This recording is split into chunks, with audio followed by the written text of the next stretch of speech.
Wiring server. Hello? Hello. Hello. Hello. That was a very suspicious hello you just gave us there. Hello. Are you people still here? Are you? Are you all present? No. Well, I didn't want to be, but Lies. Oh. Are they in the Discord server with us right now?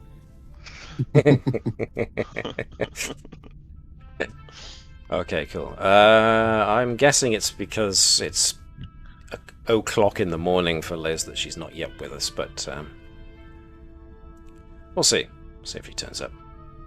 She's got her own Klingon mug and everything, so it'd be a shame to waste the mug.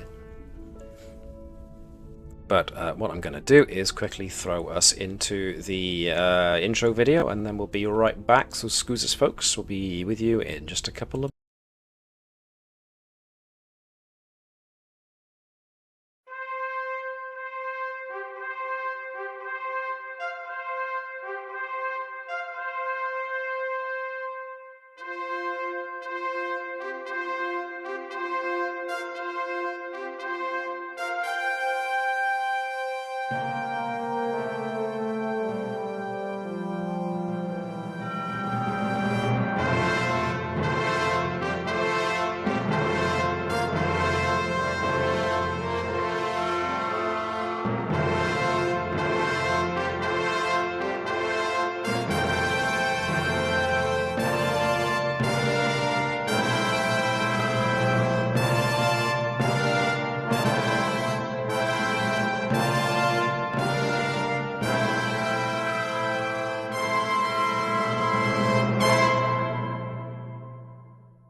The Walking Dead is actually British and not American. He's in Love Actually, isn't he? Yes. Is he now? That's him, yeah. Did not know that. There we go. Bit of trivia to start our day with. Hello, folks. I'm MJ the GM, and I'll be Games Master for the next couple of hours as we welcome yourselves and everybody else along to the further episodes of the USS Combs. And with me are the majority of the crew, just not necessarily everybody. Got stuck on a call. Constant presence. I just got shown. Supporting characters only. Yeah. Someone throwing that up and trying to suggest something. Well, just like if we wanted boosted. We don't have many options for this, but if we wanted someone, looking over our shoulder at all times, so it's a possibility. Gains 1 determination. The supporting character. They no longer cost crew support, and they gain a determination the first time they use in an adventure. Nice! Well spotted. Well, we'll have to find a worthy supporting character to actually put it on. But, yes, enough of folks being able to see just me. Let's show you what you actually came here to see, which is... the game. The game. But before we do, I'm also going to throw us over to Chris, your channel. Plug it. Hello. I'm going to sing a similar tune again now that the next video is coming soon. But yeah, in the meantime, my Phoenix Wright video came out like 2 weeks or so ago. Please go have a look at that. The algorithm hates me. But, I had a lot of fun with that one. Next up now is Dragon Quest III. I'm sort of loosely, and I do mean loosely, aiming to get that and the next video out by the end of the year. Trying, to rebuild some momentum. But yeah, so coming soon, Dragon Quest III, and after that, the long-awaited sequel to the Road Trip Adventure game. But yeah, in the meantime, Phoenix Wright Ace Attorney. Go check it out. Yar. So the algorithm's hating you too, so it's not just an isolated case. Interesting. In any case, let's move right along. Brand new episode, brand new season. This is the start of season 3 of the Combs, even though the episode still says 34. But yes. So this episode will be set 2 weeks after the last episode, which was where we had not long come back to Narendra Station and therefore the exploration of the Shackleton Expanse. So your crew has had 2 weeks to get settled and get back into a routine, and 2 weeks whilst also other stuff has been going on, like Tavish is keeping an eye on the folks on the crew who are less than pleased about Klingons being on the ship. But nevertheless, moving away from that, we will actually bring us quickly to Deck 1, because one thing we have to do, science! We got science stuff we can now get on with. So, unless anybody wants to particularly go first, I'm going to suggest we do this in the order we usually do it in. So, any volunteers? Nope, go straight. You will go first. Okay. Yep. Alright, last we were with Tavish. He was trying to create subspace field spinners in order to create a brand new displacement activated spore hub drive. And you were currently investigating down the avenue of stellar phenomena, which was pretty smart. As such, I believe you had called in, was it Dufresne or Aversion that you had asked for assistance from Gerkow's science crew? I can't remember. Okay. Either way, I think it was Dufresne.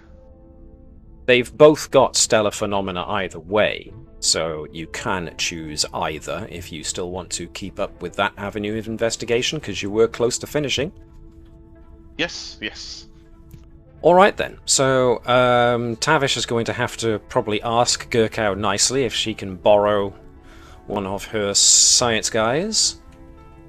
As such, it's Gerkow, probably fitting that Connie be whoever it is you choose. Gerkow, can I borrow Dufresne? Pretty, please. I'm feeling generous, so I suppose. Okie dokie, so from Dufresne we are looking for a single dice, reason and science with the focus of stellar phenomena, which I am pretty sure I misspelt there. Phenomena. Yeah, I spelt it one way with Aversion, one way with Dufresne, so if anybody in chat has got a dictionary on them, tell me which one I spelled correctly. In the meantime, it's going to be reason and engineering for Tavish to try and implement whatever he's come up with.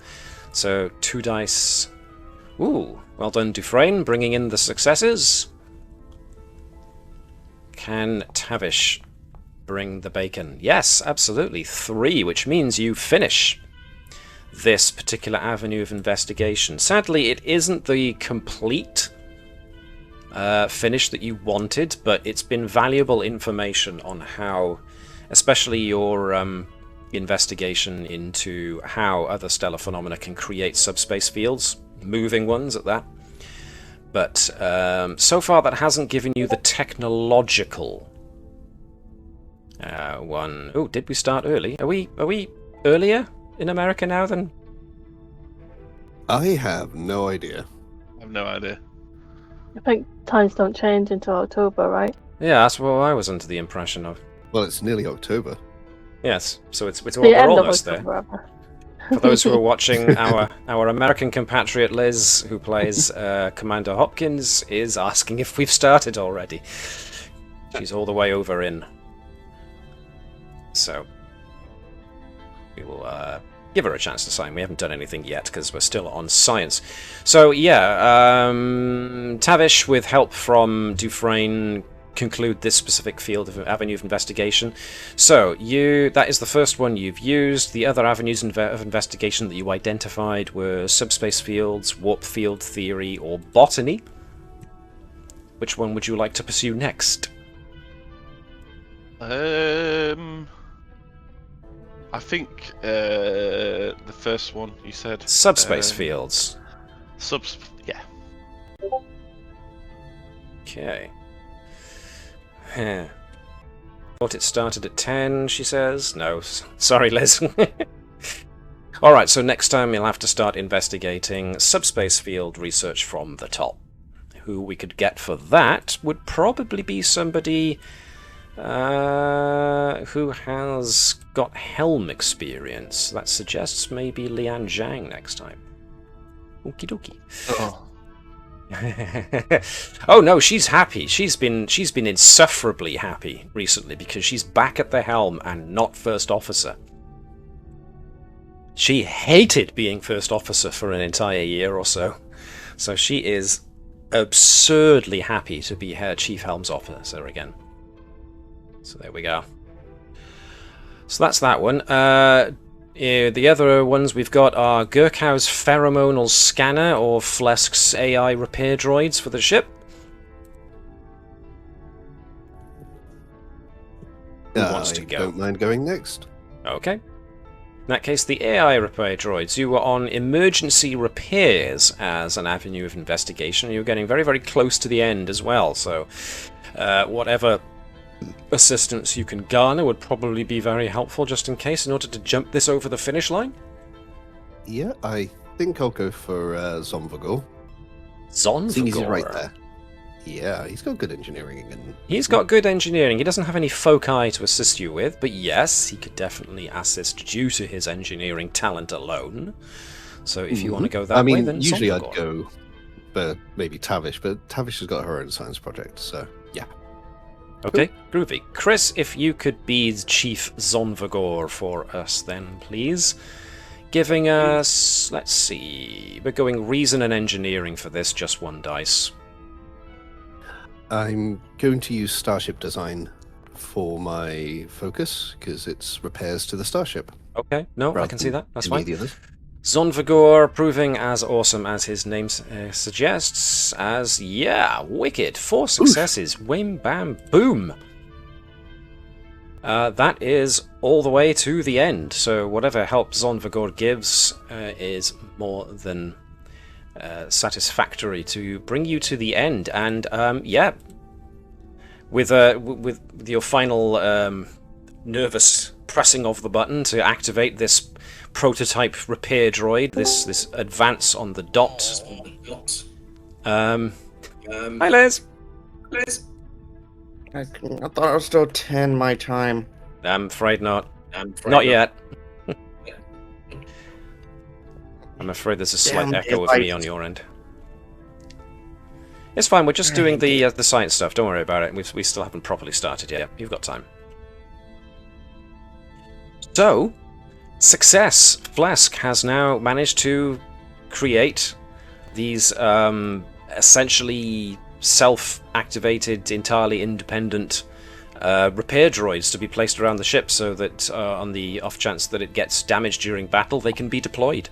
And they can be deployed to very rapidly to places where it's needed, especially when it comes to external damage to the ship. They can just pop up through little chutes and tubes, rather than have repair crews jump out in the middle of a battle and try and use the worker bees to repair hull damage. So that should be really cool. So what we do now is we get to add another trait to the combs. So let's find it. Combs. Combs now has Federation Starship, top of the line, expert engineering team, emergency medical drone, reinforced shields, and now DOTS repair droids. I got a spell. I'm not doing well for spelling today. There we are. You have successfully added another trait to the ship. Woo! Well done, Phlesc. Cool. That leaves us with Gerkow's pheromonal scanner, essentially giving her the ability to scent out prey. You were using psychology to assist with this, which suggested anything from Dr. Sott to Councillor Sachs giving you assistance on this. So, where do you want to go with this now, Connie? Are we done with the psychology bit then? No, we're almost done. We are very, very close. You know what? In my magnanimous mood, I'm going to ask Councillor Sachs for assistance. Who do we pin In the this on? psychology. Chris, you're usually the medical officer. Let's give you another medical professional. Sachs, is it? Councillor Sachs, yes indeed. So Gerkow gets to do reason and medicine because it's psychology. Councillor Sachs gets to do reason and medicine with psychology as a focus. Whack. But then this is Councillor Sachs's track record, really, isn't it? Unfortunately, I she's got not the burned best. again. You know. Burned again. It's all down to Gerkow now. One success, which was just enough to get it over the finish line. Now, the bad news is, psychology wasn't the avenue of investigation that yields the results you were looking for, but it has at least helped you define the psychological boundaries that can be safely built upon when it comes to increasing somebody's sensory awareness. So, psychology was an avenue of investigation. You have pursued it as far as it can be pursued. The other avenues of investigation that you identified were xenobiology, endocrinology, pheromonal sensors, and cybernetics. So, which one of those do you think you want to take up next as an avenue of investigation? I think next endocrinology. Endocrinology. Okay.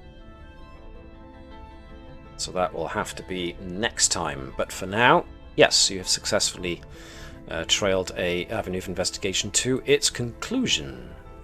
The only person left with any kind of, and I use the term loosely, science to do would be Hopkins and training the Targ.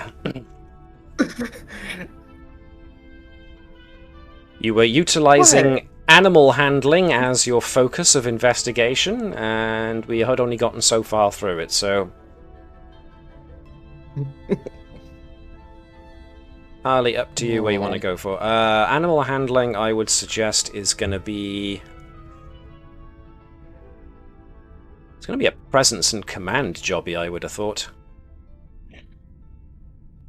Let's see, presence. So that suggests anybody who's got any reasonably good presence and command scores, including the captain. If you want any assistance from anybody. You know, she would ask Leon Zhang, even though she doesn't have that good of score, just to like a little time to chit chat as well while they're doing it. Okay. Lian Zhang. So, if Trasa is roping in Lian Zhang, she'll be more than happy to try something, anything. Let's have Mark, if you could be Lian Zhang for me, please. What are we looking at? We're looking at how to coerce a pygmy a pygmy albino Targ to cooperate. So, this is going to be presence and command from Lian Zhang. Is she the best one for this? Because she's got one in command. Well, we're about to find out, really, aren't we? I mean, honestly, Hopkins has a feeling she can do it on her own, but she just wants to talk with Zhang for a little bit. Bonding over trying to get a pig to cooperate. I like it. She's got one in command, but she's got a focus in command. How is that? She was a... Oh, okay. She still does it. Yeah, there we go. Neato. Yeah, so, 3 don't successes. forget she was also the XO for a little bit.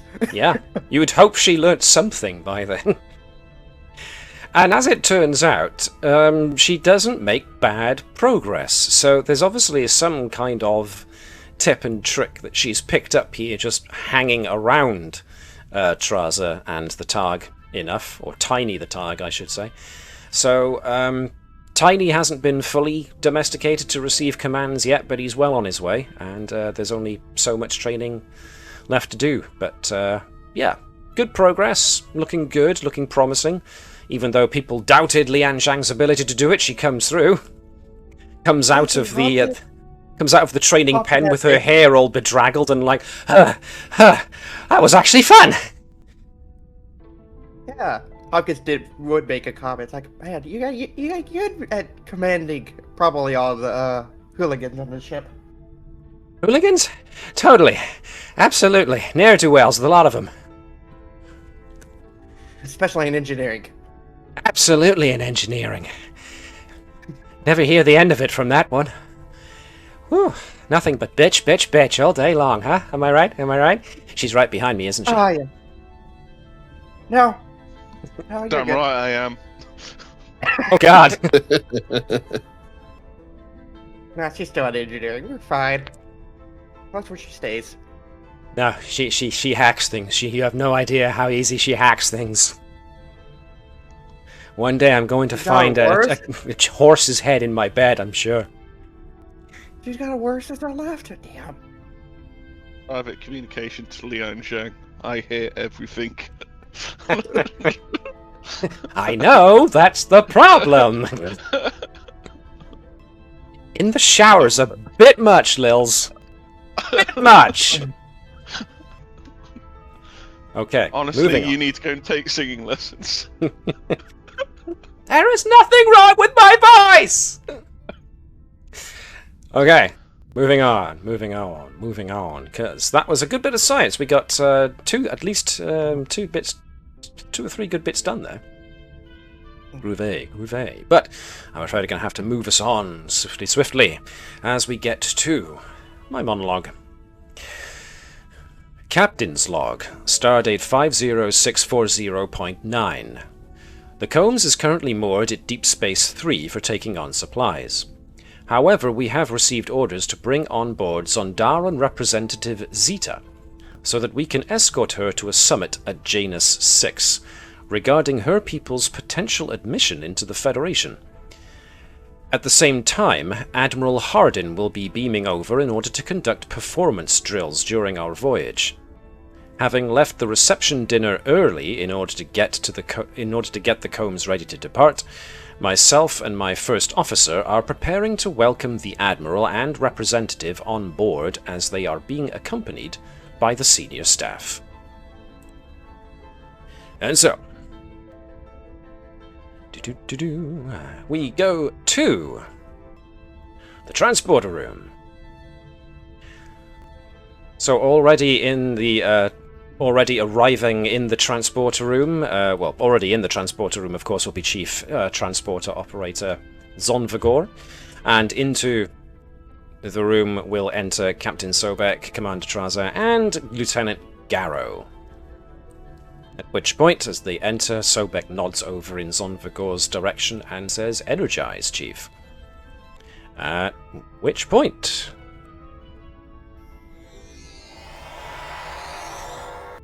we get everybody beaming on board. Now, the older human in the Admiral's uniform is obviously Admiral Hardin, and the lady of a species that you're not entirely familiar with, except for what little you've read in your briefing packages, you would guess is Representative Zeta. Captain Sobek nods in their direction. "Admiral, welcome on board the Combs. Representative Zeta, may I introduce my first officer, Commander Trasa, and my security officer, Lieutenant Gerkow. I believe you have already met my senior staff." Representative Zeta just looks around a bit. I'm not sure how you would classify it. Looks around a bit shocked, awed, impressed. She's looking around. Thank you very much. This is quite the impressive ship. At which point, Admiral Hardin jumps in and comes down off of the transporter pad with his own data pad in his hand, and holds it in front of him with a bit of an imperious air, and says, "Well, Captain, pleasantries aside, my job is not to help escort the representative, it is to conduct drills and tests upon your senior crew. So I will be asking for your immediate compliance. You can put all major operations currently conducted by your Delta Shift while I conduct these tests on the holodeck." Captain Sobek turns around and says, "Of course. Lieutenant Tavish, could I please... Lieutenant Commander Tavish, pardon me. Please escort the Admiral to the holodeck in order that he can get started. Yes, Captain. Okay. So, essentially, yeah, Dave, feel free to move your character, because you're going to need to move towards Admiral Hardin. And this is when... Oh, no. And this is when, all of a sudden, Tavish goes to move forward and realizes something's different. For one, her head feels a bit lighter. There's an absence in Tavish's brain. She's entirely got in her own thoughts. Next, everything looks a little bit bigger than it did before. When Tavish takes a reflexive step forward,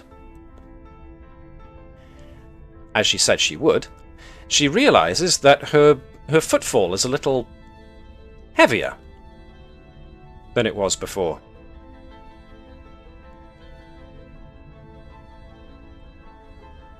Tavish is going to look at himself and go, "What's going on?" Tavish is going to look where, sorry? Look down. Look down. Yeah, okay. At which point she notices that her legs are not as long as they used to be. And her hands are significantly bluer than they were before.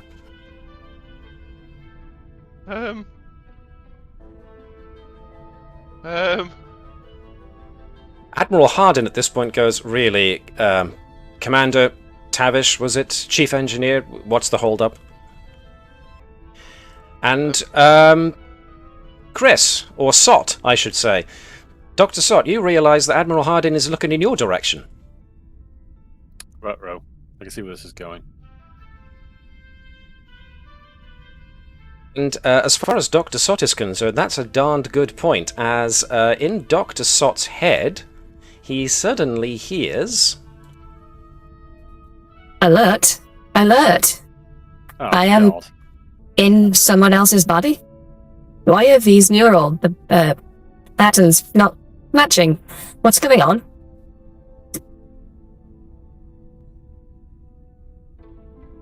Identify yourself. I'm Dr. Sott.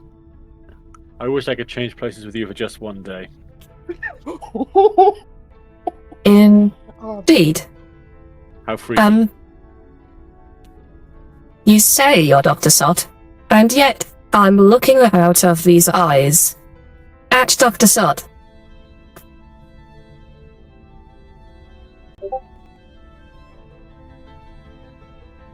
So bearing in I'm mind pretty sure everyone I know else is who I watching am, this going on. thank you Sorry, very Chris, go on. I talked over you there. I'm just sassing the machine. I was just like, I'm pretty sure I know who I am. Thank you very much. Yes, Dr. Sott realises he's looking across the transporter pad and seeing Gerkow and, shock horror, himself over here, whereas he's sure he's standing by there. Admiral Hardin once again, really, Commander, I'll see myself to my quarters to the holodeck at this point. Sir, no, sir, I'll come with you. It's quite all right, and he starts making notes on his data pad. Captain Sobek at this point is very much a case of, very well. Representative Zeta, my security officer will escort you to your, quarters. And she is more than happy. She's looking at everyone askance now, like, what the hell's going on? And, Lieutenant Garrow goes, of course, sir. This way, Representative, I will show you to your quarters. And as that goes on, Admiral Hardin makes more notes on his datapad. Really, Captain, your chief engineer seems somewhat reticent. Says very on brand for her. Yeah, Phlesc, you're being talked to by Tavish, who's just called you a handsome bugger. Oh no, Gerkow did that.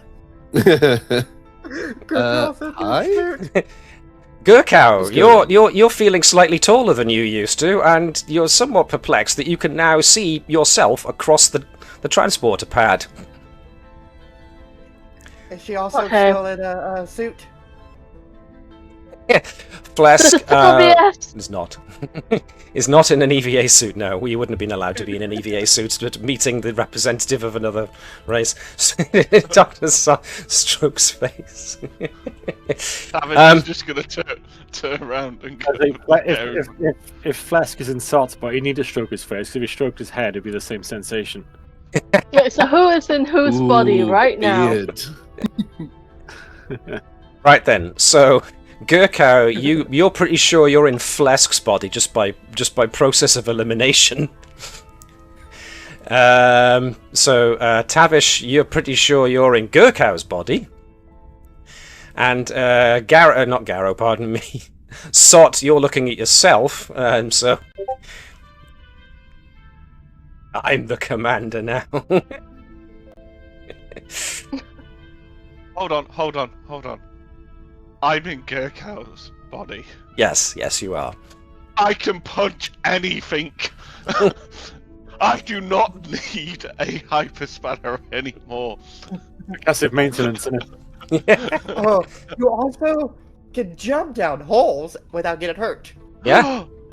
Alright, time to find me I some should have holes. said that. I should not have said that. Okay, so Admiral Hardin just tuts and says, Captain, have you and your people meet me in the holodeck in 30 minutes, no less. And he, whilst making more notes on his datapad, walks out of the door. So, Captain Sobek walks over to you all and goes, What is going on? Why are you behaving so strangely?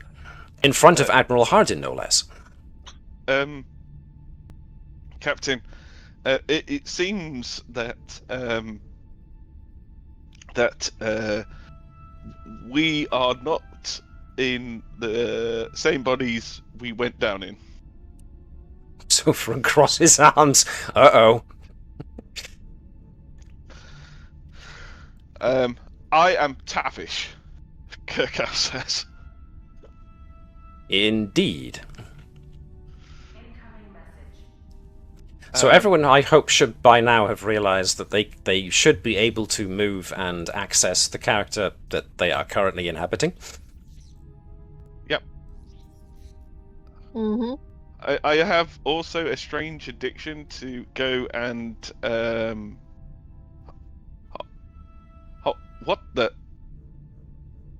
Yes? Hold on. Sounds That's like all my stuff as well. We keep our own attributes. Yeah. Okay. All right. Ooh, yeah. Yeah. I've just seen. Oh, that's interesting. Pastimes negotiating with Tavish.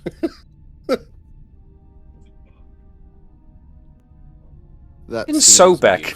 For a Vulcan, you've never seen a Vulcan look perplexed before, but you're now seeing it. As Sobek is wrestling with trying to keep his face and his demeanor level, but the crease going on between his eyebrows is something you rarely witness. As he just turns around to Chief Zonvagor, and poor Zonvagor is just there looking at his instruments and looking up at everybody else and is just bewildered. Zonvagor just goes, it went fine. I mean, instruments all read in the green. I don't understand what's happened. Sobek looks over at Trasa. Any input at this particular point would be more than welcome, Commander.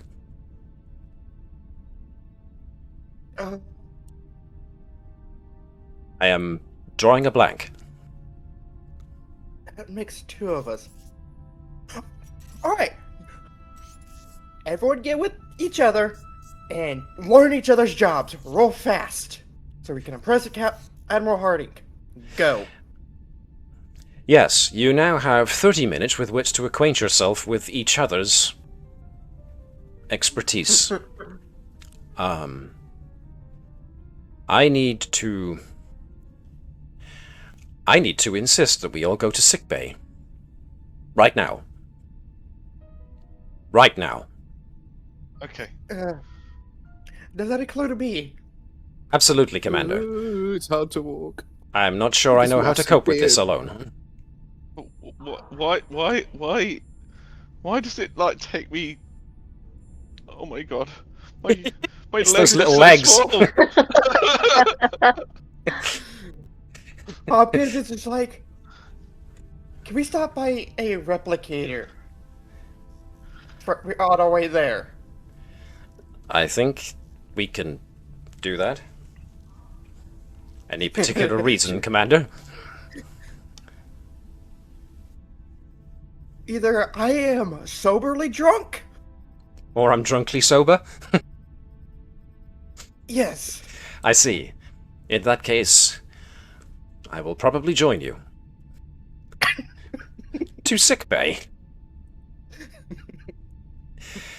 So, 5 to 10 minutes later, after explaining the situation to Nurse Uro, and let me bring... actually, I just realised I haven't brought the rest of you. Who haven't we got? We haven't got Gerkow, we haven't got Phlesc, we haven't got Tavish, we haven't Oh, we got got... Admiral Harding. We do have Admiral Harding. I will excuse Admiral Harding for a moment after I make sure I get everybody. Right, so we got Phlesc, we got here.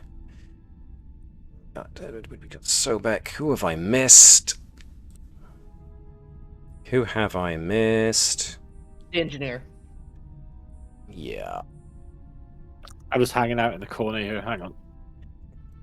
Oh, there we go. Oh. Pardon me. I did bring you in. You were just all the way over there. Man overboard. So, you've each essentially taken turns sitting on the bio bed. Let me get rid of Harding. He's not supposed to be here yet. Is there like genuinely? I Go can't for the get door. I can't see you anymore. There you are. in. Oh, can I get through here? Yeah, you can. Hey, there we go. So each of you spends a couple of moments sitting on the bio bed being scanned by Nurse Uro and the emergency medical hologram as they're just taking scan after scan after scan. The EMD seems to be beside himself with joy. This is fascinating. Your brains all register the same synaptic mapping as before. All the grey matter is in the same place doing the same thing, except your brainwaves are all different. They have been literally transplanted into another brain. This is fascinating. Gerkow's going to get off the bed. And finds us a lot further down than you expected. You know that thing where you walk down the steps, and even though you've reached the bottom step, you expect there to be another step, and so you overstep, Yes. and it has that sudden almost winding effect as the impact goes all the way up your leg into your chest. Mm-hmm. That's what you feel now when you land as in Gerkow's body. You give the usual amount of flick needed to get off the bio bed, but it's just a teeny bit further than you were used to, because by reflex, you still think you're in your own body. And so it's a bit further down. This is Any way you can fix this in 20 minutes? Nurse Uro is looking at the readouts of the synaptic mapping and whatnot, and the brainwaves, and just purses his lips. It's this kind of mental transference has been known to occur in various telepathic species. My own, for instance, but mostly with other telepathic species like the Vulcans, who are able to make actual physical contact and transplant their consciousness into someone else in order to create that mind meld effect. And there have been documented cases of some Vulcans accidentally swapping what they see as their Katras. In this case, something has happened where you have, well, seemingly swapped between each other for no obvious reasons. The bright side, at least, is that you're all humanoids and are vaguely compatible, but what I worry about is exactly what the EMD was talking about moments ago, where your brain, over the course of your life, sets pathways due to repeated experiences and learned behaviors and whatnot. These become your reflexes, if you will, the way that your brain naturally forms connections between synapses. But now those synapses connections are still in place, but different brains with different brain waves, a different mind with different experiences and different reflexes is now imprinted upon a brain that is not used to thinking that way. And a denobulan brain does not necessarily function the same way as a human's brain, or a Tellarite's brain, or a Bolian's. The same goes for somebody who is an augmented cyborg. Has synapse connections that are different. For the moment... The Tavish is not more calmer. Well, for the moment, at least, we should be alright, but I'm concerned with the long-term effects of the brainwaves fighting against the brain's established cerebral connections. I am not sure we can definitely rule out the possibility of brain damage if we do not get this sorted soon. As for doing it in 20 minutes, it's going to take a great deal of research, and I'm not sure I can give you a time frame. Captain Sobek equally looks at Trasa and goes, I have also tasked Chief Zonvagor with doing a level 1 diagnostic on the transporter system, on the off chance that there was some kind of malfunction. At this point we can't rule anything out, but we now have the unfortunate circumstance that Admiral Hardin is here and is expecting us to undergo performance tests. Trasa will just... I don't think we can. We are not well. That's gotta be great. Can't we explain that to the Admiral? I am afraid Admiral Hardin has something of a reputation amongst those admirals that are tasked with crew reviews. I believe some people refer to him as the Principal. I am uncertain as to the connotations thereof. Alright, then as for need to have a bit of a chat and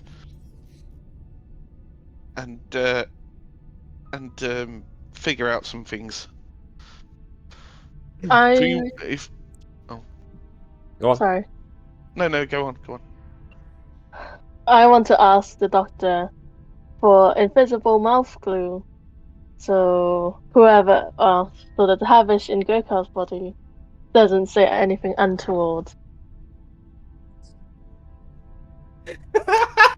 Got a reputation to uphold. Gerkow looks at Phlesc. What the hell are you saying? Which Phlesc? Real Phlesc or? I said Gerkow's looking at Phlesc. His body or his mind? Which one? Is he talking to the body? The body, yes. I am not referring to anybody else in the other body. I'm just going to refer to people as Phlesc, Tavish, and Dr. Sott. I must confess, It is interesting, now sharing a mind with someone so reasonable. It's very kind. Can I turn this thing off? What do you mean, turn this thing off? Why would you want to turn me off? And I am not a thing. I'm very much a one voice in my head at a time kind of guy. Sorry. Hang on. Don't I have any I have sins? to get it now. Are you having? Can I ask this question, Chris? Are you having this conversation out loud or in your head? I think out loud. It's like maybe my character's not quite worked out that you can have it in your head. So I'm just off over here like babbling to myself somewhere. Everyone else, well, actually, yeah. Tavish, now you have something of an idea of what it looks like from the outside. Hey, Phlesc, Dr. Sott. That's gonna Is not that get what I look confusing. like? Yeah, that is what you look like. I don't know what you expected. That's your body. No, is that what I look like when I talk to myself? Well, I'm talking to Nilo. Oh, yes. Yeah, you look absolutely bonkers. Either that or you sort of stare into space. And you're either talking to yourself inside your head or you are just staring off into space for a good 15 minutes. Oh. That's why I've been getting comments recently. Makes complete sense now. Sure. Recently. Can we at least discuss the possibility of a timeshare? This is why I stopped drinking my apple juice, because if I keep trying to drink, it's gonna end up all over the floor again. Then I'm doing my job. What's she saying, Tavish? I thought you were Tavish. This is confusing. Look, if we don't call each other odd names in the bodies we're in, then look, if we get used to it now, yeah, when we go to talk to the Admiral, yeah, it's when we get bit called, less of a thing. yes, it's going to be less of a thing. I'm already confused. I don't think that's going to work. Phlesc, look, you have a load of children. Do you remember all of their names? Yes, of course. But that's... They don't change bodies. It's really easy. Oh, that's a point. I should show my wives this new body I've got. I'll see you guys later. Well, she's not. Hang on. Someone's dying. Oh dear. You all right? Oh, it's all gone quiet. Couple of minutes. Just gonna block the door. Oh dear me. Right. Okay. All right. So, yes, Captain Sobek as well. Unfortunately, we're going to need to get to the holodeck in a couple of minutes, so we're going to have to deal with this as well as we can. Okay, I have an idea. If we're going in the holodeck, can't we just project our old bodies back onto ourselves? Can I get a That makes prescription more for sense. blood wine? Yeah. I mean, we're not going to do as well as we normally do in any physical tests. Or at least it's going to be very skew. But at least we'll look correct. That's a good idea. Captain Sobek raises an eyebrow, looks over at Trasa. Do we think that Admiral Hardin will buy that? I mean, it might work, it might not. And if it doesn't, then we're back to having to explain this Situation. kerfuffle. With all due respect, Wait, Captain, do we have any other choice?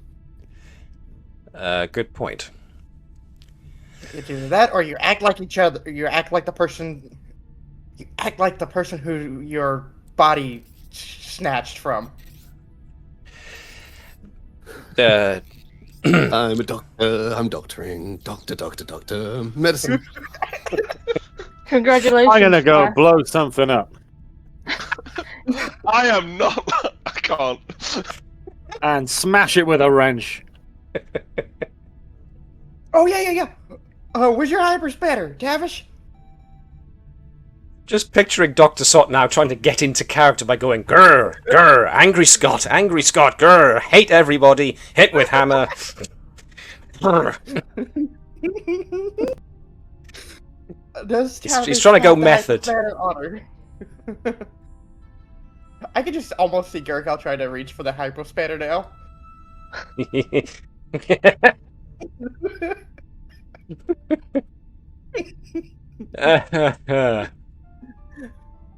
Okay. Oh, All right.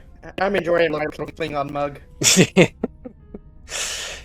If I haven't made you spit it out all over the camera yet, I haven't done my job correctly. But you know, you were about to. Excellent. I was finishing the last little bit that you mentioned the first part before the timeshare.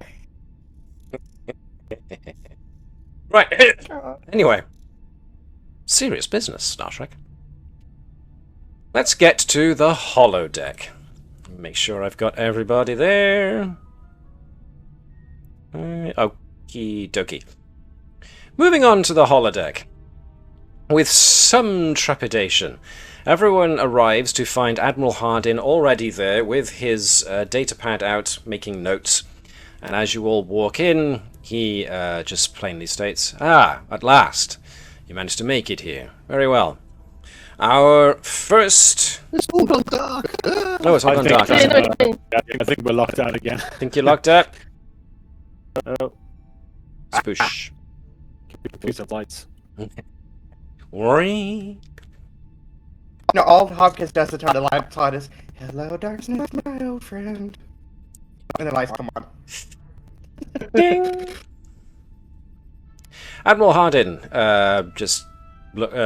continuing to make notes without really looking anybody in the eye, just goes, very well. Your first test will be to do with conducting a combat simulation. You will take your designated places and we will simulate the attack of a Romulan warbird on the combs. And just to switch things up a little bit, I have read that in Commander Gerkow's file she has more than adequate con skills, therefore she shall be taking the place of the Helm Officer for this particular test. So, if everybody would like to arrange themselves as they need to arrange themselves. So, we are looking at, as per usual, Captain Sobek, you will be on main command, whereas Commander Trasa, you will be on comms, able to switch stations as you deem necessary. Helm will be handed over to Lieutenant Commander Gerkow. Ops will be under the purview of Commander Phlesc. I will draft in Lieutenant Dufresne in order to operate sensors, and we will have a tactical simulation also of Ensign Dyneth on tactical. That is how we will arrange ourselves.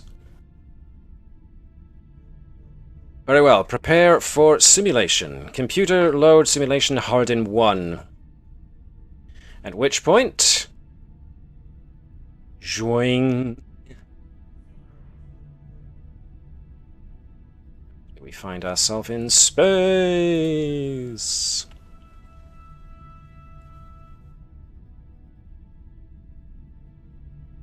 So, Hardin's battle simulations. As you can see, you are all attributed to your various positions on the ship. However, Dr. Sott's just there, watching. so this is actually still Gerkow in Phlesk's body, and this is still Tavish in Gerkow's body.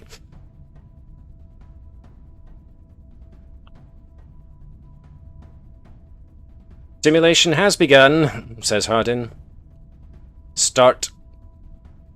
And so, we have a Romulan warbird, set apparently with shields up and weapons armed, and you guys are in charge of the combs. So, let me... Sott Phlesc is missing. Sott Phlesc.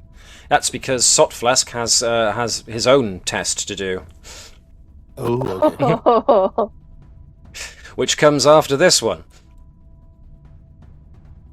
So I'm just going to throw these guys in here. Begin! Alright, so whom of you is going first? Oh, and you did say you wanted to maybe try and have yourselves appear as yourselves only hologrammatically. Hardin has jumped the gun and just loaded the hologram, the holodeck program in without even hearing what you have to say. So you are in your not quite yours bodies at your not quite your positions. So, Admiral Hardin is just there, waiting for you to start, waiting for somebody to make a decision to act first.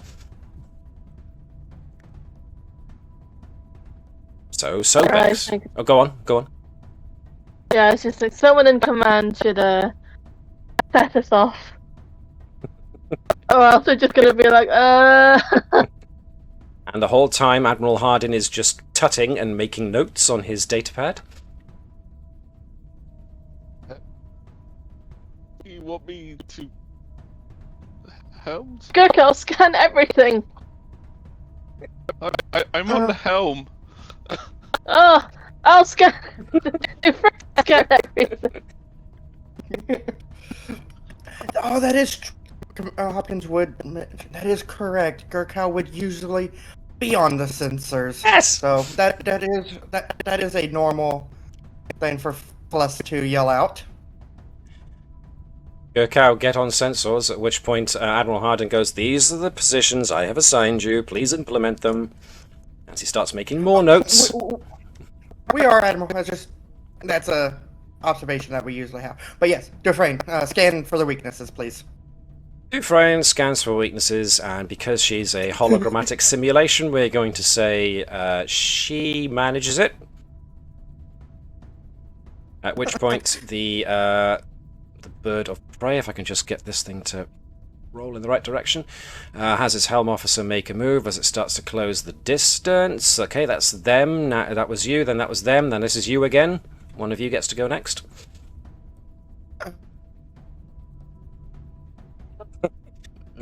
So it seems both the first officer and the captain are very much a case of helm plot attack pattern? Yes, helm, plot an attack pattern. What?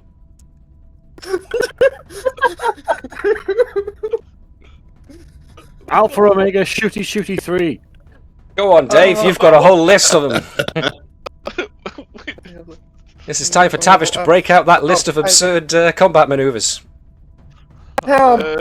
Delta 43! Delta 43! Does Gerkow / Tavish remember what Delta 43 was? Well, let's see. Can I have a control and con from Gerkow in inverted commas, please? Oh god. I haven't got any focuses, so... No, you don't. This is why Hopkins is giving warning glances to the captain. The captain is giving glances back to Hopkins with a look, with that Vulcan look of I don't know, I really don't know. Right. Okay. So the maneuver isn't bad. It's as soon as quote Gerkow makes the maneuver and the ship lurches in an attack pattern, Sobek looks over at Hardin and sees Hardin just shaking his head and putting notes in on his pad.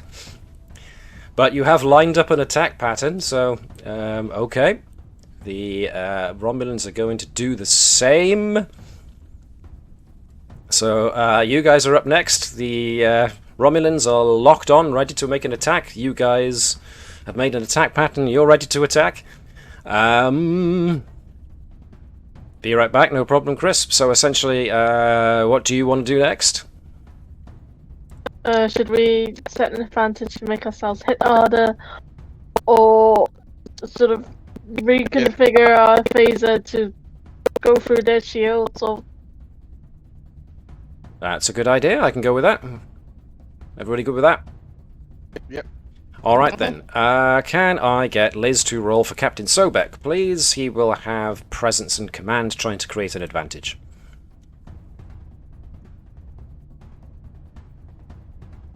With a focus of inspiration. Sure.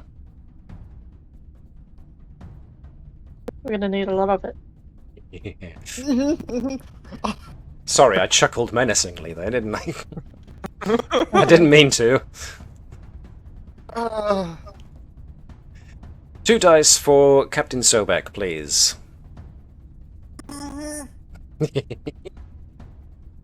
Oh, very good. Very, very good. 4 successes.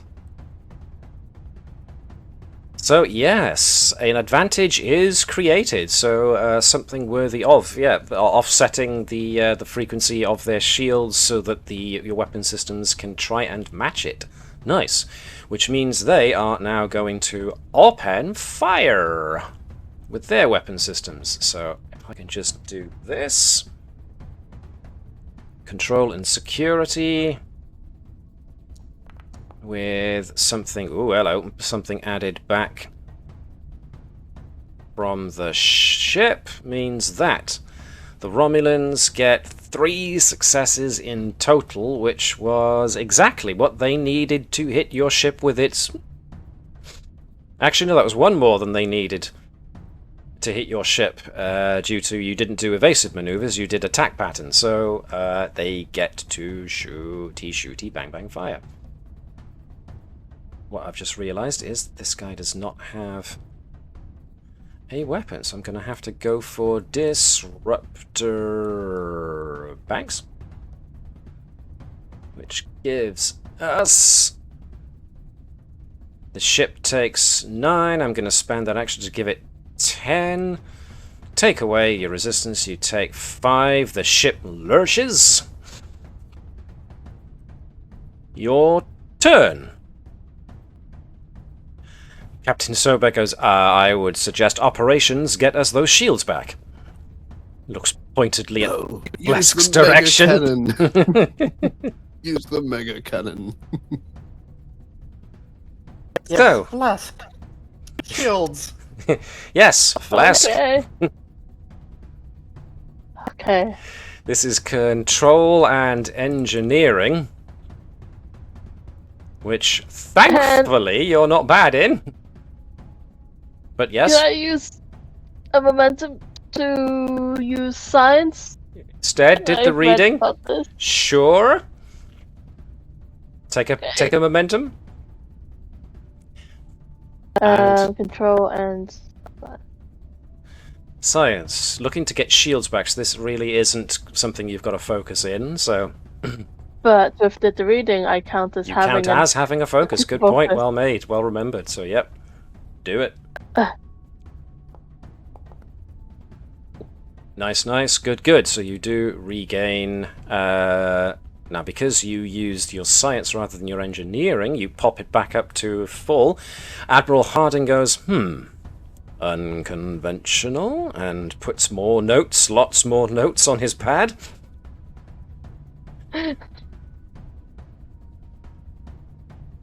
Why are shields down on that? Okay. Seconds away, round 2. You haven't actually shot at the. Actually, it isn't round 2. You haven't actually made an attack against the warbird.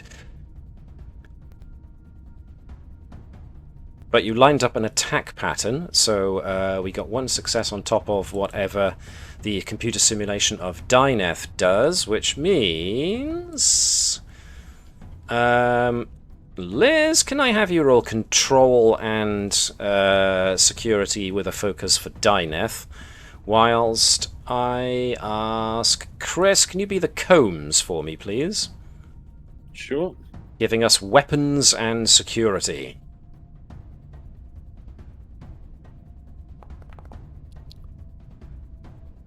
Oh, hello. Yep. Oh. Dyneth's really good at her job, it seems, as is the combs. I'm getting all the gun rolled out now. Yep, so that was 2 over and above what you needed. You can either bank those 2 momentum or spend them. Now, Mark did make a very good point. Are we using the phaser array or the phased polaron beam cannon? Big shitty. Big shooty. Yeah, I think we would go for the big one. The big one. Alright, so it's essentially this long cannon rail, almost like that runs the underneath of the saucer section. So it's... Some things never change. What was that, sorry? Some things never change, no matter who we are. We want the big shooty.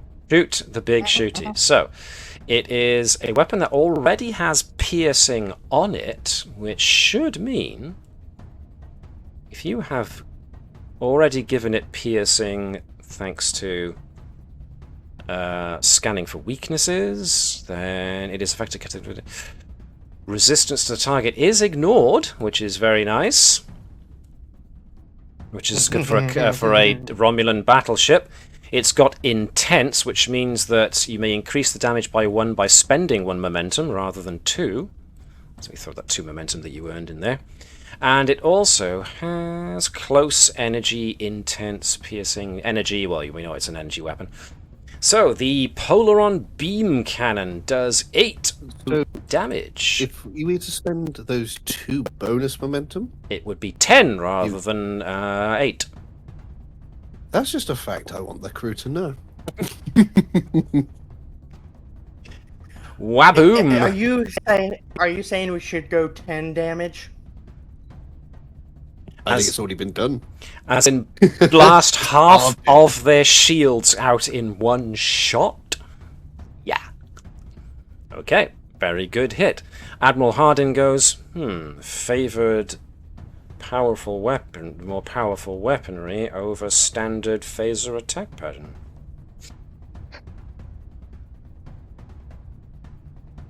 Alright then. So, the rest of the simulation plays out pretty much like that, with Hopkins essentially running back and forth going, guys, do your thing.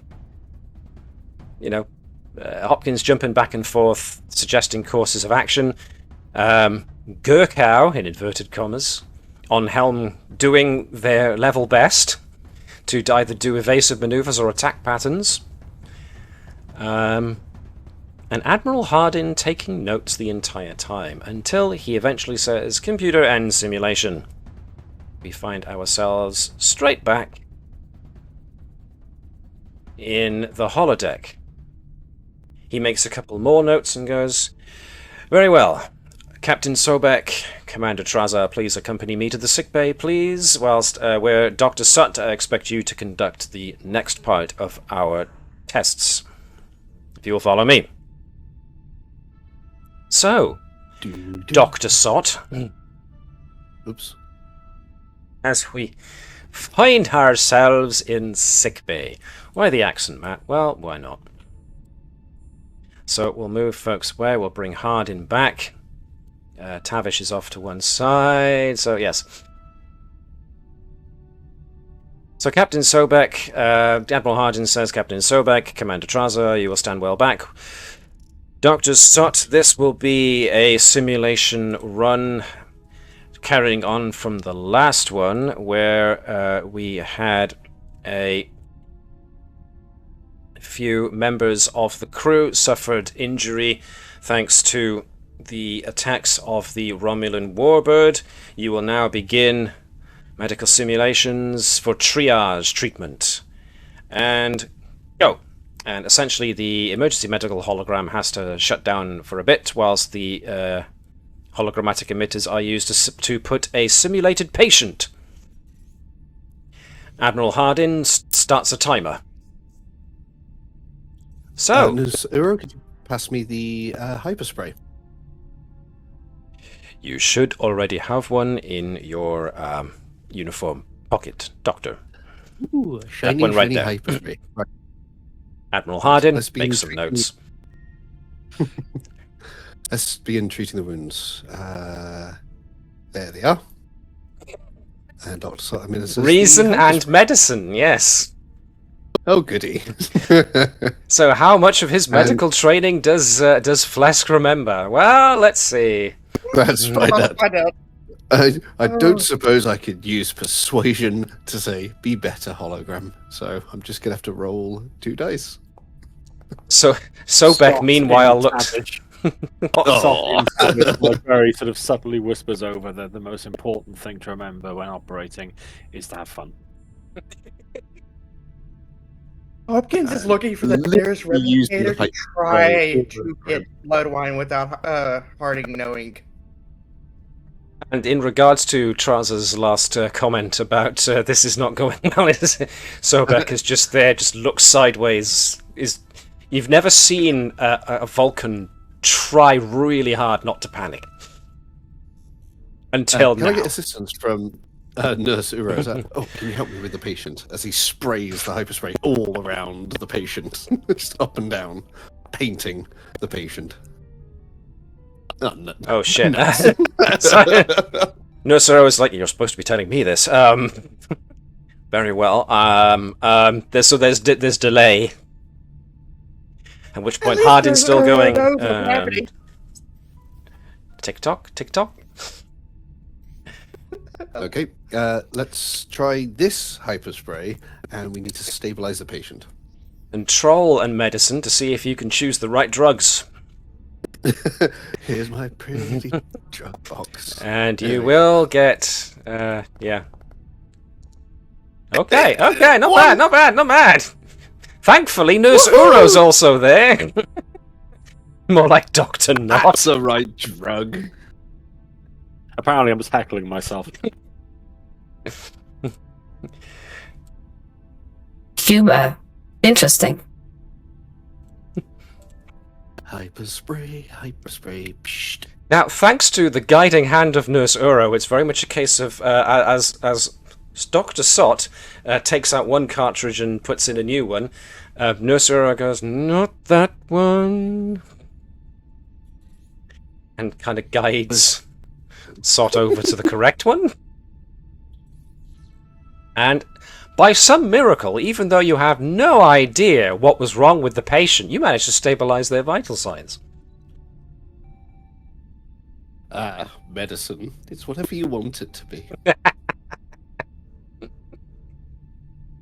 Okay, so, very well, very, no, Ciro, very good, Doctor. Those plasma burns were really rather extensive, but thanks to our giving him pain relief, we can now start the dermal regeneration. He says, staring pointedly at Sott. Sott, in quotes.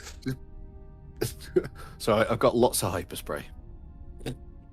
It's not the hyperspray you need to use. Yes. We'll use this one, who just picks up a different hyperspray. So as Phlesc is hovering over the next hyperspray, Nurse Uro is like quickly shaking his head as small a gesture as he can make it. And so Sott's hand is now hovering over each instrument until he lands on the dermal regenerator. Yep. Ah, yeah. And then he's just going to try and use it like a hyperspray. That seems to work. Control and medicine again, please. Pray to the math gods. Come on. It is the blind leading the Hello. So, Phlesc has surprisingly good technique with this. It's pick a spot, go down, then go down the next spot, do it in sequence, so you're trying to get it an even spread across the burns, and then go back and do it again as it keeps working. And so... Have you seen this, Thoreau? It's just like shaving, but undoing shaving. Have you seen my nice beard? So, Sott in Tavish's body... Sorry, go on, Chris. It's like, don't touch the beard. Don't even think about shaving it. Not the beard! So, yes, somehow Phlesc remembers his medical training and does manage to do it in even strokes, as it were. So, yeah, there we go. Some very good dermal regeneration done there. And so, Admiral Hardin posts a couple more in that vein, but it's a similar kind of debacle. If it wasn't for Nurse Uro giving gentle nudges, you're not sure how much of a catastrophe that could have necessarily been, but, Phlesc as Sott doesn't do too badly. Yeah, Phlesc is Hopkins just realized next engineering. Hyperspray, dermogen, hyper... You have to talk to the patients, you see, Admiral Harding, to make them feel better. And I prefer to sing hyperspray. I didn't make some more notes with a raised eyebrow. I am not looking forward to the engineering tasks. Well, that's funny, because that's where we're going next. So, yes, the chief engineer. Hopkins is like, well, at least it's not a crazy person that wants to blow everything up. Also a person that's not well known in engineering. So, down in engineering, Admiral Hardin brings Captain Sobek, Commander Trasa, and, of course, Commander Tavish and Phlesc. Very well. During the simulated battle against the Romulan warbird, we will run the assumption that the Romulans got a shot through the shields at some point and managed to strike the engine core. We will now run a simulation of you trying to stop a warp core breach. You have 2 minutes and counting, and he sets off the timer. So, Tavish. Right. Ensign cancel, scalpel.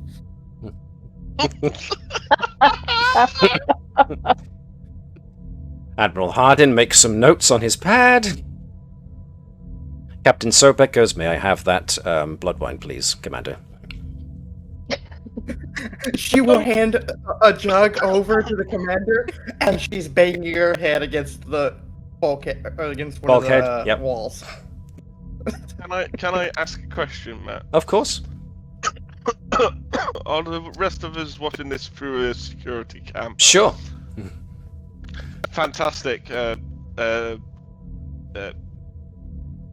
/ Tavish. It's just going, I'm gonna get fired. I'm getting fired. I'm getting fired. I have nothing but my career. I'm gonna get fired. Okay, so Chris and Connie. Well, you're first going to have to try and identify the problem, which means reason and engineering. So, cool. And unfortunately, the chief engineer just asked for a scalpel. So, okay. Off you go. Reason engineering. I'm guessing I'm leading. Right. No focus, of course. Okay, not bad. Not bad at all. Not bad at all. Oh, why? Okay. Getting fired. Connie / Gerkow, now you're being shown up. Okay, I'm gonna assist, but I'm a bit distracted because I'm just writing notes on what it feels like to be in a Denobulan's body. Oh. So that's where that is on the Denobulan body. Huh. Yeah. It's like, what's this itch I'm getting? Is this why he always wears an aviator? Yeah. Hey, Phlesc. I think you're getting fired, or demoted a rank. Okay, so yes, Phlesc, in inverted commas, fails to identify the cause of the breach. Thankfully, though, Tavish, Sott in Tavish's body, does remember a good degree of his brief engineering training, and so is able to identify the problem. Yes, there is now a problem in the coolant, essentially, that the levels are now imbalanced. It's getting far too hot in the reactor. You need to bring levels under control. So, control and engineering. What was that? Sorry, Chris? It's not got an ice pack. Put some ice on it and send it home. If you just let me take control, I could make this go swimmingly. Oh no.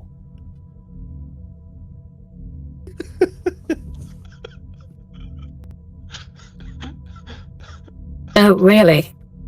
I could do this. You can't. You have a strong word of Tavish, like actual Tavish after all this is over.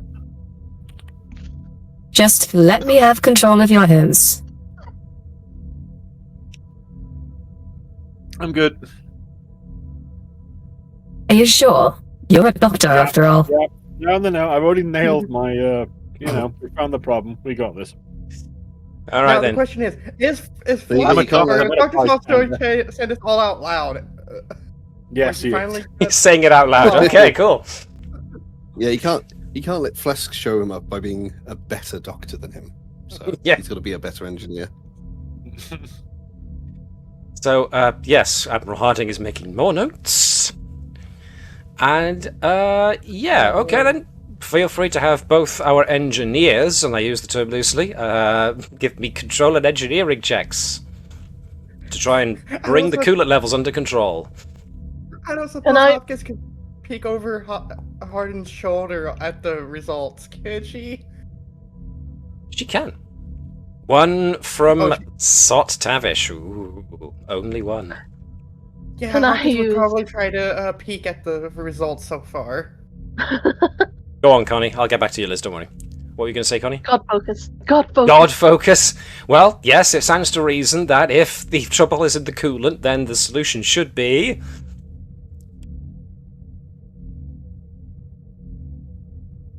Something. Yeah. Recursive maintenance. No matter what, just Well, Have a yeah, banger. just kick it back into place. By all means, give me... this sounds like we're going to be doing a daring in engineering here, but if you want to give me control in engineering instead... Daring's fine? Okay, we're going daring. Seat of our pants type of engineering. I like it. As for what Trasa sees when she pokes a look over Hardin's shoulder, unfortunately it seems to be all obfuscated, encrypted somehow. He's using some kind of shorthand or code only he knows. So it's like, damn it. But between the two of them... Spill some wine on it. Oh, whoops, my hand. I'm so clumsy. Well, it's up to you if you want to actually try it, but it's a near thing. You almost lose control of the entire simulation. But, yes, thanks to both Sott and Gerkow remembering their engineering training, they do manage to pull it back from the brink just in time. It was like with seconds to spare. I mean, she's still technically not a Starfleet officer, so at least not yet. Oof. Admiral Hardin makes a few more notes. Goes, very well. Cutting a bit close. I see. Hopkins would offer, it's like, something to drink, Admiral. Why would I want something to drink, Commander? Hydration is important. I'm a doctor. I know these things. Yeah, our Dr. Sott likes I'm an to keep alcoholic. people I know these hydrated, things too. so we always make sure everyone has something to drink. even if they're just doing paperwork. I see. Encourage drinking whilst on duty. Water. She would hand him a cup of water. It would actually be a cup of water. It's like, no, just water. I see. You know, gotta keep hydrated. Has no consideration for the effects of spilling liquid on consoles. I see. No, it'll be hydration gel. It's still a liquid. You need those electrolytes. Humans need them especially. I know. I'm a doctor.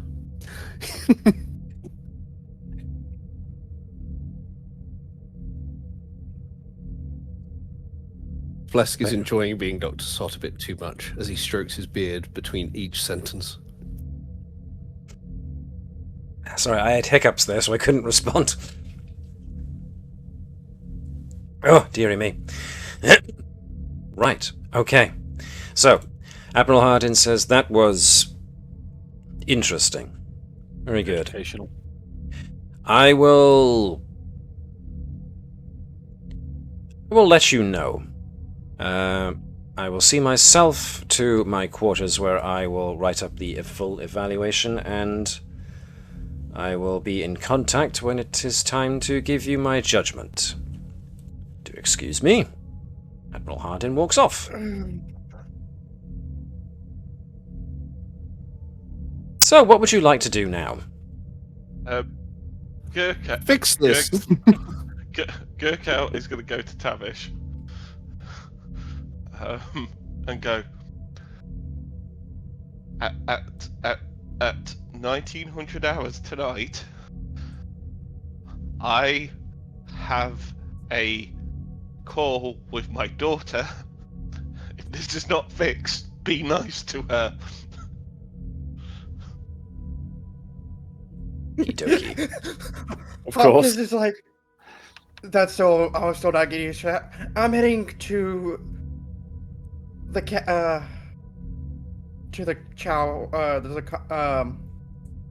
Ford area to get a drink. Oh, the mess hall. Right, gotcha. Let's Yeah, go I'm find heading the to mess hall. for a drink.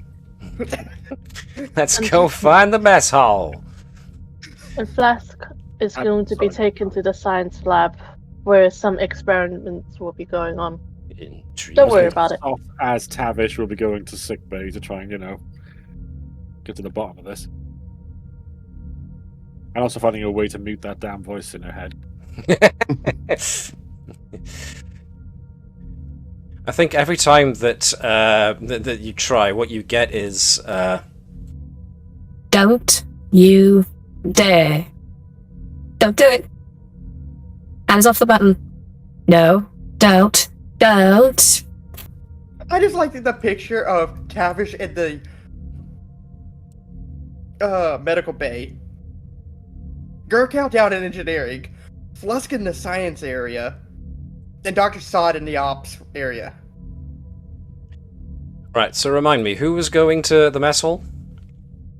Hopkins. It's just going to the mess hall. It's like, I'm done with this, I'm gonna get drunk. Alright, who else was going where, sorry? Phlesc is going. Oh, sorry. Dr. Phlesc is going back to his quarters. My goodness. Dr. Sott going to Phlesk's quarters or to the doctor's quarters? Oh, to Phlesk's quarters to show off the new bod. We'll just bring everybody else in a sec, just so we can see where they are.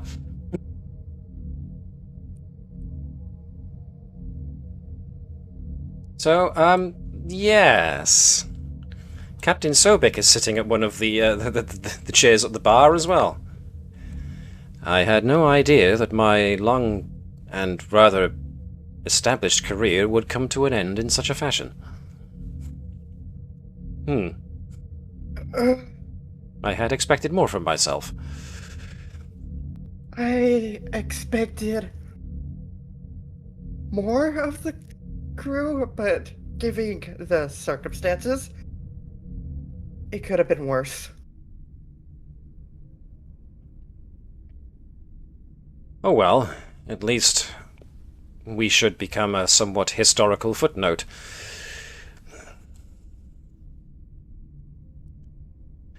Eventually, sometime later, there is a call. It's given out if I can just find the right... There we go. Chief Sonvagor to the afflicted, as well as Commander Trasa and Captain Sobek. Could I see you in Transporter Room 1, please, as soon as you're able?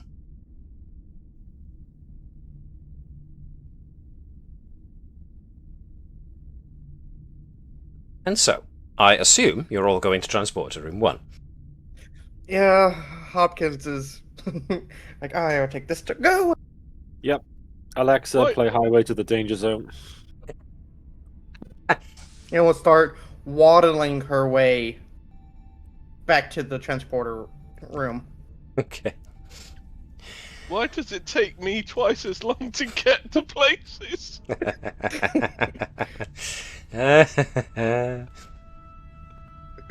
I'm just happy that Hopkins is like, I am happy I did go down there with them. Okay. So, yes, you all managed to conglomerate. Sorry, Sorry. a rather disheveled Dr. Sott walks in with a big smirk on his face. So the wife quite liked the look, then? Yeah, it's something a bit extra. I could have said something about the top of the head isn't the only place a Bolian's got ridges, but I'm not going to do that. That's far too crude. It was the goatee which really did it. Yeah, she told Phlesc that he needs to have facial hair now. How good are your Photoshop skills, Mark? Dreadful. Yeah, Phlesc has gotta have hair implants for facial hair now. I'm gonna have to. Oh no, I'm gonna have to go on Star Trek Online again and find me a bearded denobulum. Which isn't something you add to everyday conversation, I'll grant you. Okay.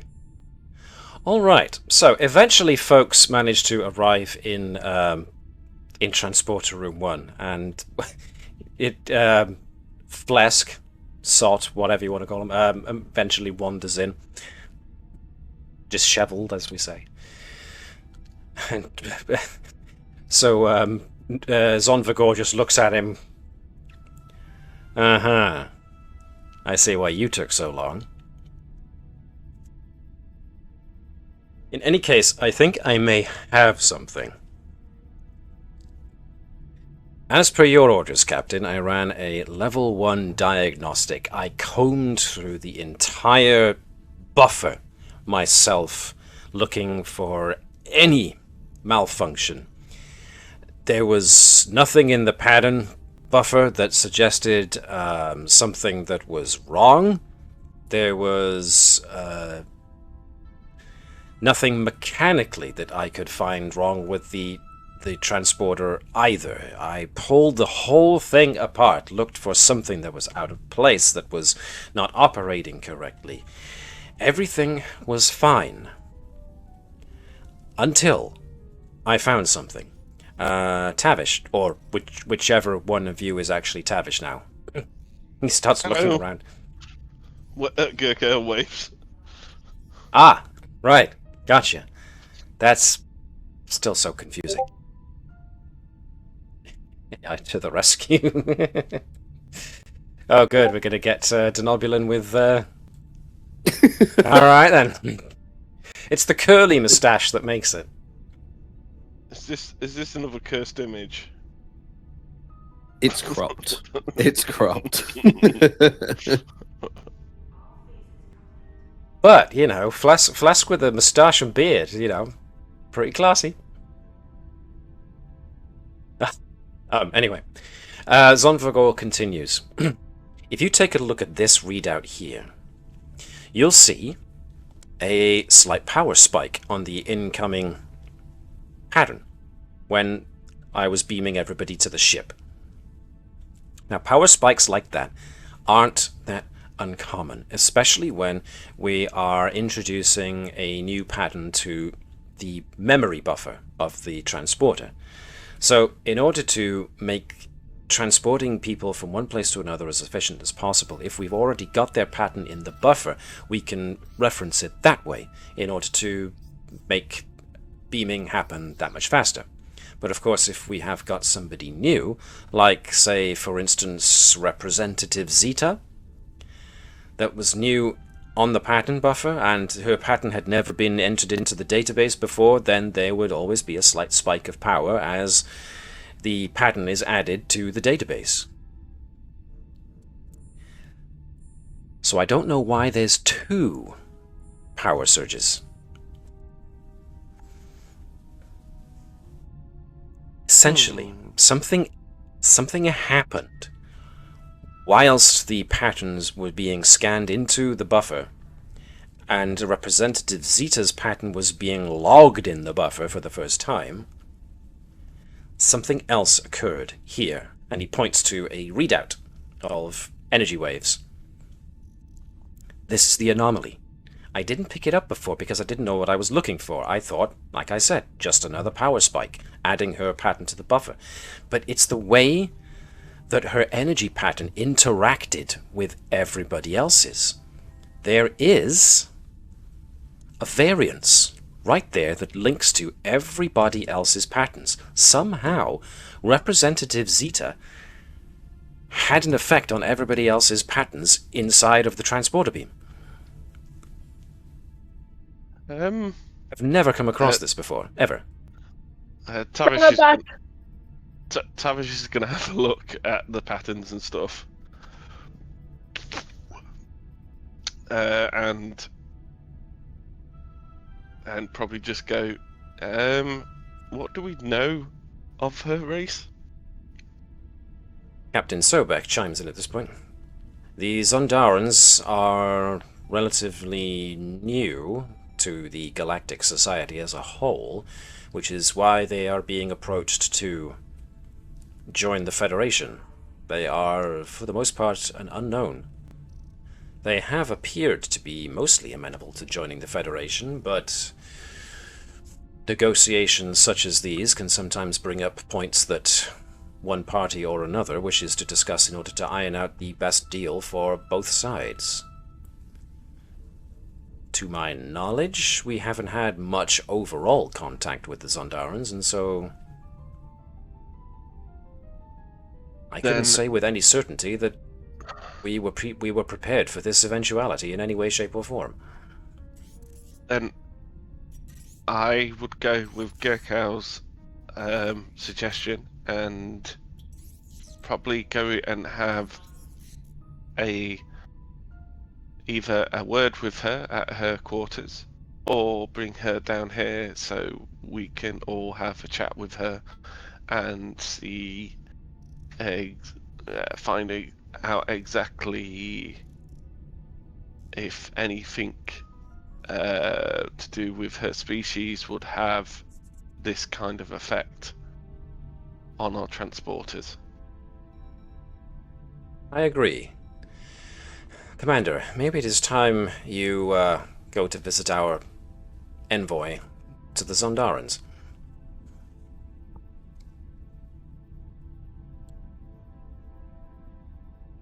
Well, Trasa and anybody else who wants to go with her can go indeed and visit the... Yeah, anybody who wants to go can go and try and talk to Representative Zeta, pardon me, in her quarters. Who's going? At first, Hopkins is just staring blindly, and then she says, "Commander." She's like, "Which one?" She thinks he's talking to Phlesc, and then she's like, "Oh, me. Yeah, right." Who, me? Oh, yeah. Sure. Anybody else going along for the ride? I will for Phlesc. I in Phlesc. I will. I mean, Phlesc will. I mean, I as Phlesc will go. I'm going! Flesh mind and flesh body will join. Alright, so go on, Dave. I will stay here and have a look more at the patterns and see if we can change it that way through the transporter. Okay. Alright then, so the party that go and try and talk to the Zondaran representative, you travel along to deck, I think it's 3, where you post VIPs. Actually, VIP quarters are on deck 2 as well as deck 3. So let's just say it's probably up to deck 2 that you have to travel in order to get to the VIP quarters that she has been put in. Naturally, there is a security guard posted outside, and as he sees all of you trussle up to him, he comes to attention smartly.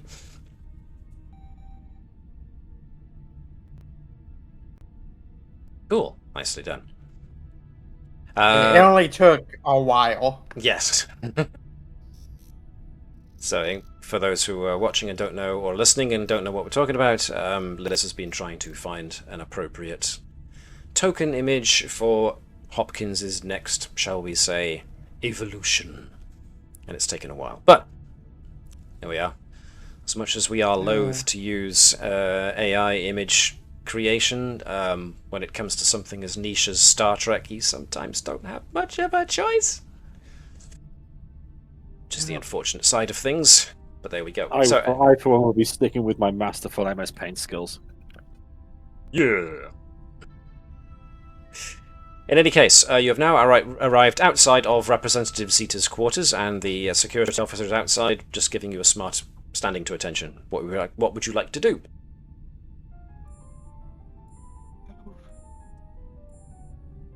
I'm going to go on. Hopkins would hit the little door button to announce Ba-dee-ba-dap. their arrival. Yeah, or bop. How does it go on Voyager? Was it the biddy-ba-dap, or was it the monotone baboop? I don't remember. Oh, it's been a while since I've seen. It has been a while since I've seen Voyager as well. Because usually, Beep It Up was from Next Generation, so I think that was it from Voyager 2. okay. Probably the same for Voyager. We'll go Maybe with that. yes, now we've got something different, being Cardassian and all, but Yes, that's probably what I'm thinking of, actually. Yes, thank you. Alright, we'll go with that. There's no answer, and the security officer says, "Oh, sorry, sir, I thought you knew." The representative said that she was going towards Deck 1 to discuss the upcoming... Matt's forgotten the word. What is it called? Summit. The representative said that she was going up to Deck 1 in order to discuss the upcoming summit.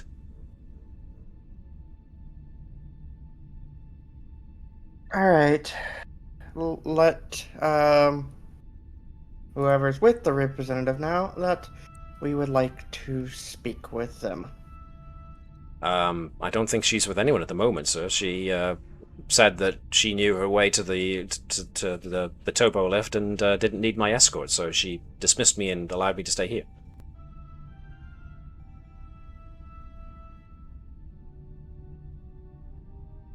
She has a communicator, right?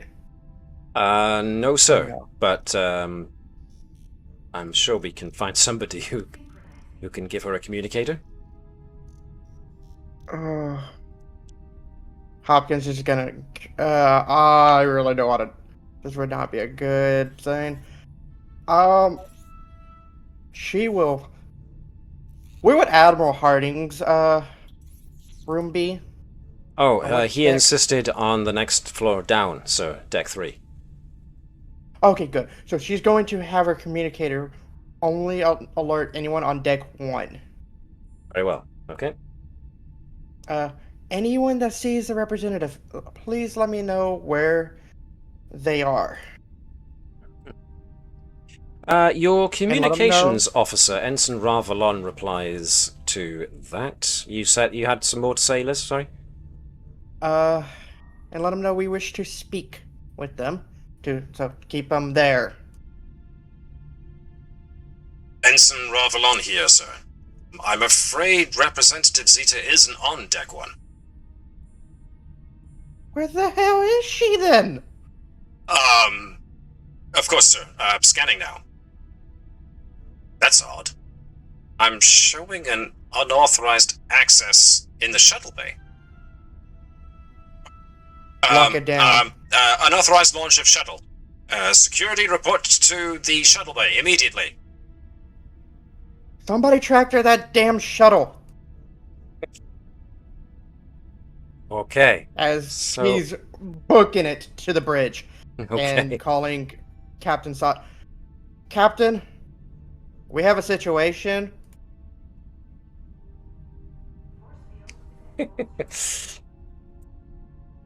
I am aware of that, Commander. Tell me something I do not know. It might be the representative. What about the representative? She said she was heading to Deck 1, but then incident happened. So my guess is it's her. I see. What incident? The unauthorized launch of a shuttle. I see. Yes. Get to Deck 1 as soon as you can.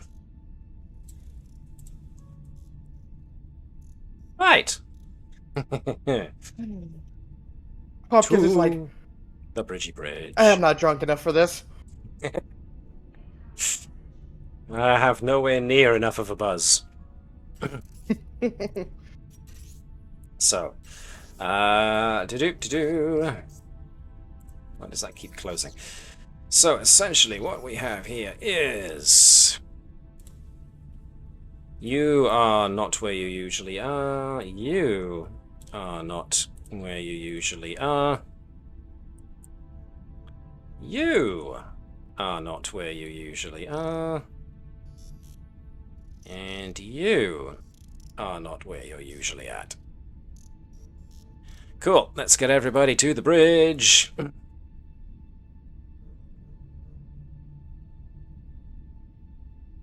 So, yes.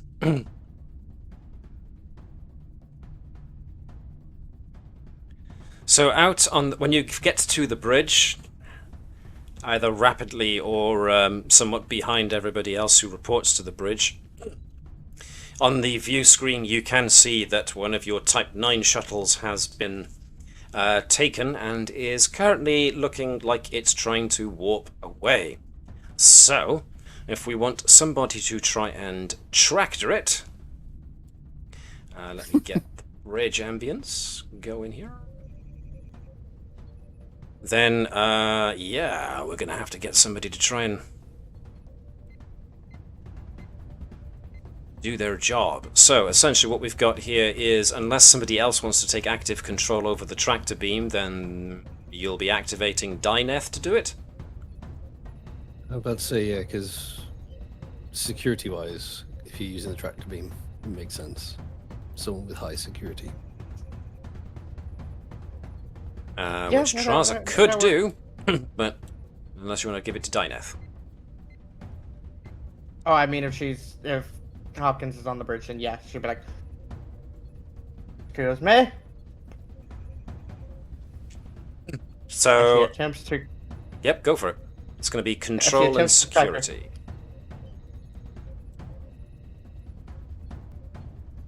Would shipboard tactical systems count? Sure, absolutely. Can I have Dave? Can I have you be the Combs, please? Oh, of course.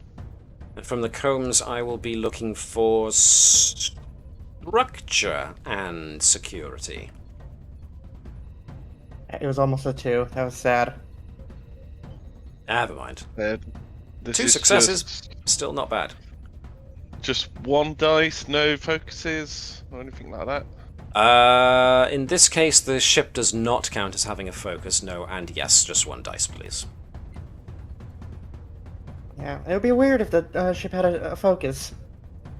Yes, it would, and that would be an entirely different set of problems you'd be facing there, but... Yeah. Alright, No, we're 2 not in a warship. successes. Let's see how Representative Zeta does as she tries to get away.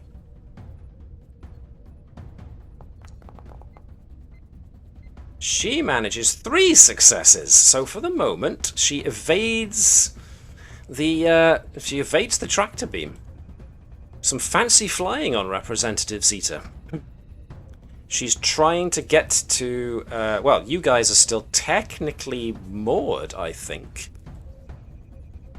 Yep, you're currently moored at Deep Space 3, so if your next tractor beam attack doesn't manage to actually net her, then you're going to lose her, because you're still going to need time to unmoor the ship and get after her. Can we hack into the shuttle and use its remote and remotely guide it back? That's a good idea. Sure, you can try that. Oh god. But whom? Who? Whom indeed? Gerkow. This is where Hopkins is gonna be like, Gerkow, and I mean the real Gerkow.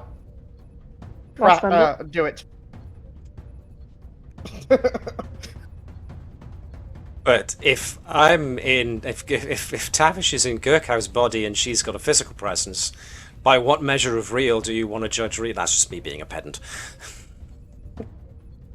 And when she means real, I mean the Gerkow, the one that actually knows how to do this. So, Sure. Phlesc body with Gerkow's mind. Get. So then, Connie, you're trying to break into a shuttle system using its Can I have prefix it? code. What was that? She's like, that's a sentence I never thought I was gonna say. Assistance from someone who knows computers. Which would Oh, be would you like Tavish? Would you like Tavish, who actually has hacking as a focus? So Loud and both clear, I got girls this. are gonna do it. Yeah, you know what? All right. You know what? Go for it. Go. do it. I'm not helping here. Oh, okay. No, Alright, so- it's actually Tavish who's helping. What you're up against here is... Oh, Tavish's body is helping? Oh. Alright, so I only got 1 success on that one, so that's the kind of difficulty you're up against. So as long as you do more than 1 success, you should be fine. I was having a giggle. Go on, Dave. No, you're doing it. I want chaos. Well, dear me. All right. If we don't get this, for each mistake, I'm gonna shave out a What am I chunk of your- rolling? Sorry. What am I rolling? So, on the off chance that if you fail this, Gerkow is threatening to remove Sott's beard. Okay? You are rolling... Let me think. Control and... You're trying to hack into something, are you? So yeah, control and... engineering? Cool. Thank you. Oh no. 1 dice. Oh Here you yes. So that was him helping somebody and not helping badly, so there's still somebody who needs to be the primary. That would be Gerkow. Yes. Okay. So Phlesc. Yeah, the Phlesc cow. The Phlesc cow. Oh, So Lovely. not Dr. Brilliant. Phlesc. okay. Can I apply a focus of extravehicular activity here? Sure. Okay. I'll go with that. Oh, 3 successes, 2 over and above what was necessary. Entering the prefix code, you seize control of the shuttle and manage to stop its flight, turn it right around, and put it on autopilot to guide it back to the shuttle bay.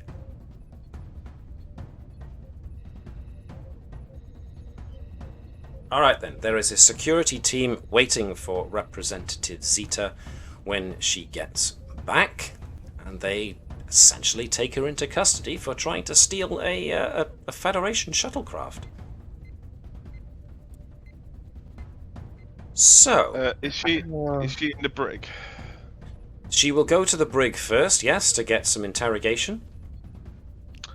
I think that'd be a good idea to actually talk to her while she's in the brig about what's been going on. Okay. We bring Representative Zeta's token to the bridge so we can represent this. But overall, yes. Who wants to do the interrogation? I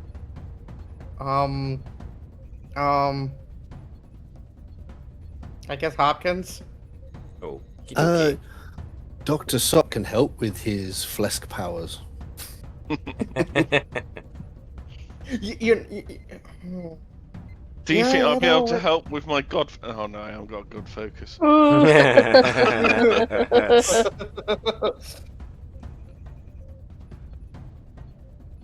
Hopkins is like, I only need one person who's not themselves to help, because I will get confused way too easily. I found out Tavish's name, by the way. I am now Taval. Oh. Tavo. Oh, so what is? Oh, let's see. Not Gervish. Sott is. I kind of like Gervish as well, actually. Gervish. Yeah, Dr. Phlesc. Actually, Gervish is better. It's like Dervish, but with a G. What is Dr. Sott? Cause Sott's in Tavish's body. Sott Tavish? Blotch. No, Lily Scott. I see. I think we should confront the Zeta all together. Yeah. Yeah. Actually, Jack yeah. Hughes. Okay. So everybody pretty much files into everyone pretty much files into the brig with the same kind of huffy look, and she doesn't look all too happy with being stuck behind a force shield, and she doesn't have the look of somebody of like, oh drat, you caught me, kind of super villain. She looks genuinely upset and stressed and anxious. So yes, the sob story is that Representative Zeta isn't entirely certain that joining the Federation is in her people's best interest, and she wanted more time to debate with her own people that whether or not joining the Federation would be a good thing. But a good many of her people and the Federation themselves were pushing for a very quick summit. And she was aware that Zondaran biology has an odd effect in transporters, which is why they never really developed the technology themselves. She was hoping that she would be able to transfer her consciousness into Admiral Hardin's body in order to then use Admiral Hardin's authority to essentially scupper the summit. But then when all of you joined them on the transporter buffer, she wasn't able to say anything without giving away her ruse, and so the entire plan went back arsewards. Haywire? Indeed. As it turns out that her species' natural scrambling ability, in when it comes to mental transference in a transporter beam, went off on all of you instead, because it turns out they can't pick and choose who they transfer. She was hoping it was just going to be her and the Admiral, but then 4 of you had to join them on the transporter buffer. Any way do you think you can fix it? Well, she's not sure, but with Nurse Uro and the emergency medical hologram, They reckon it might just be a simple case of if you do it 2 by 2, if one of you got into, if 2 of you got into the transporter pad with Representative Zeta, you might be able to bit by bit swap everybody's minds back to where they should be. Okay.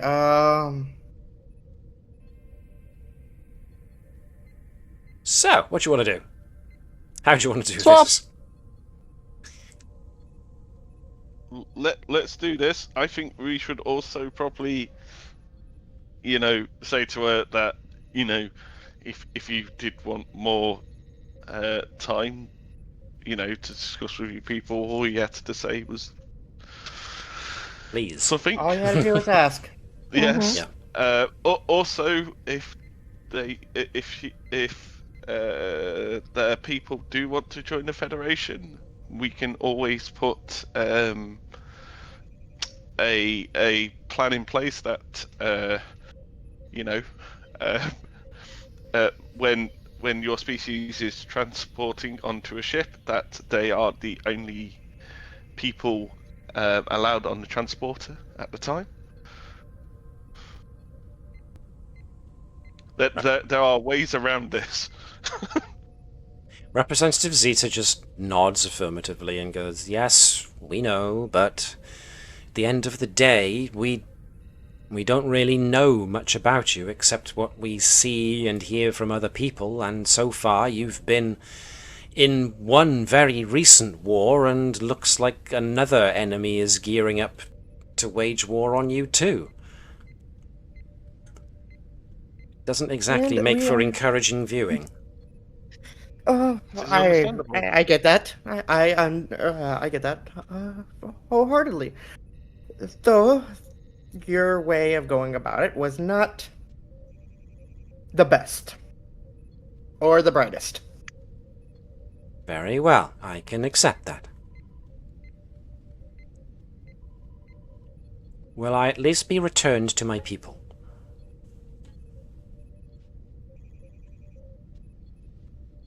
I will see what I can do. I suppose that's as good as I deserve. Thank you.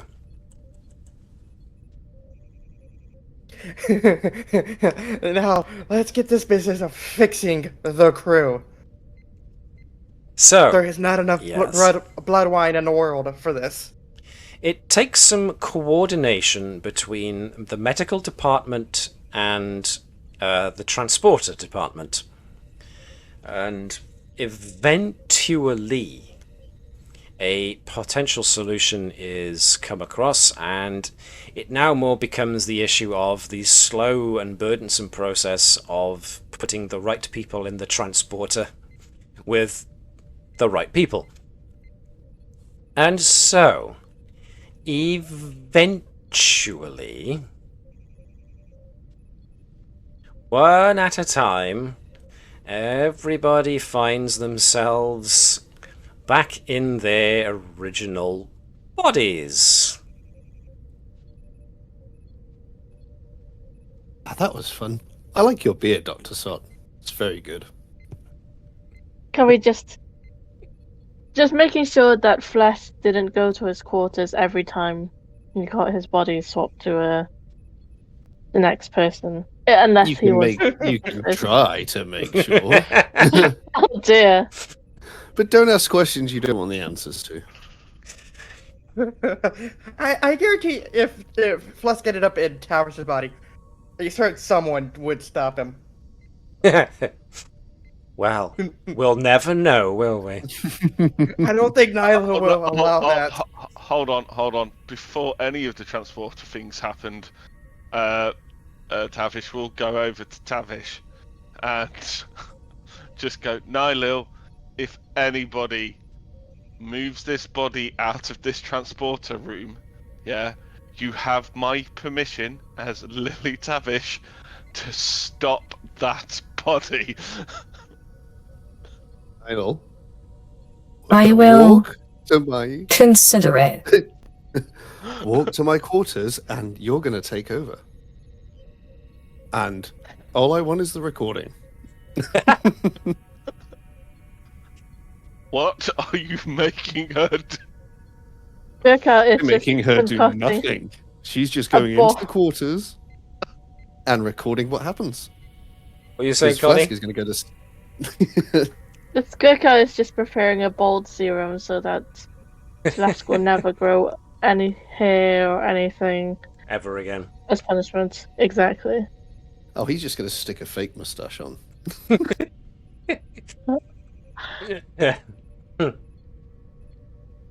Ah, dearie me. So, yes. It's a new one for the beaming books, as Zonvagor puts it. It's something new to enter into the engineering logs of the transporter. He's never encountered that before, and hopefully never will again, because that was just too weird. Nevertheless, it's only a little time later when Representative Zeta has been sent on her way so that security forces essentially deal with her, and the station security will forward her on to her people with a note from the Federation to say, yeah, you could have gone about this better. Nevertheless, Admiral Hardin eventually sends a summons to the entire what's the top rank? The senior staff, thank me, I forgot my words. So the entire senior staff to meet him in the conference hall, the conference room, which is up here on deck 1.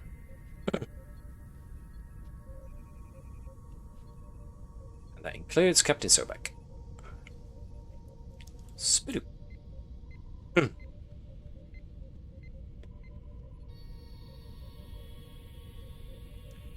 So I'll bring Dr. Sott in this as well. Spoosh.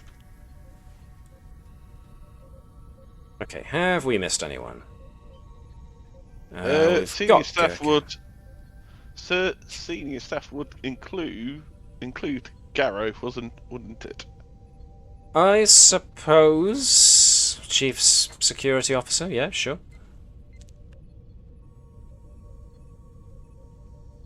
So, yeah, he'd probably be somewhere at the end of the table.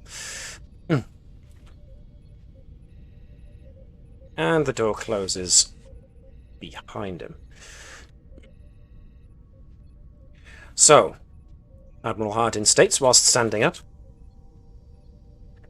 as you know, this has been a day of evaluation, and has continued to be a day of evaluation irrespective of the odd happenings during the course of the day. And I would like to let you know that I now have my collated results, and I would like to give them to you here and now. As you kind of wait, almost anxiously, you then notice that Admiral Hardin's entire demeanor softens, and he actually smiles. I would first of all like to apologize for the ruse. I admit that I've been here under not exactly honest pretenses. Insofar as I was here to evaluate your crew, but not who it appeared I was evaluating. I was here to evaluate Commander Trasa and Captain Sobek. It was my job to evaluate... What was that, sorry? She will freeze mid-petting of Tiny. The way commanding officers respond to the treatment of their less senior staff often is a good indicator of what kind of person they are when given command. You were all empathetic. You were both empathetic over the treatment of your crew, and I have come to understand that there was some interesting developments when it came to you swapping bodies. Nevertheless, irrespective of my treatment of those crew members under such interesting circumstances, the commanding officers remained loyal, empathetic, didn't try placing the blame anywhere than it needed to be, and most assuredly your crew, in the extremely mixed-up state they were in, still attempted all of their tasks, irrespective that they were not exactly at their peak when doing so. This is an interesting indication of what kind of commanding officers you have here on the Combs, and I am pleased to say that my evaluation has completed, and the Admiralty has judged that you are both worthy of promotion. So, my congratulations to you both, Captain Trasa Hopkins and Admiral Sobek. I will leave you consider what has just happened. But if anyone would like to join me in the mess hall, I will be there, should you wish to discuss things. Excuse me. And he leaves.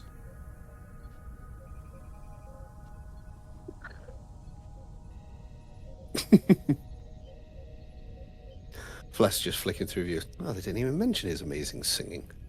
Dr. Sott's got a great voice. Yeah, it turns out when you see the report on what was going on, what you actually see is notes on Sobek and Trasa. No mention of anybody else, except in Sobek. Sobek suggested this course of action to X, and therefore, so there was no mention of people's difficulties during during simulations. Captain Sobek's amazing singing voice. Wow, it does mention. Captain Sobek sits there for a bit. Yes, go on, Dave. Tavish just turns around to Sobek and just goes, "Does this mean, as a admiral, you will not be commanding the Combs?" He raises a Vulcan eyebrow. I suppose it does. Oh, crap. Does this mean? Did you say oh crap? Does this mean that Captain? Commander, Captain, I don't. He's going to be in charge of the Combs, sir. Sobek looks pointedly in Trasa's direction. Is Tiny our new first officer?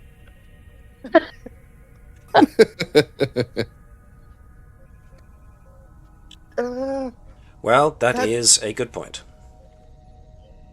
Is it? You will now need to decide on the new command structure.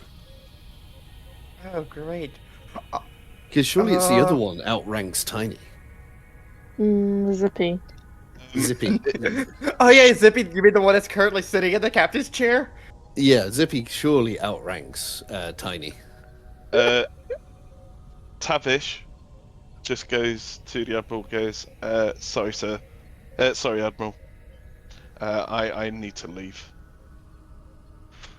And just goes. Okay. Ow.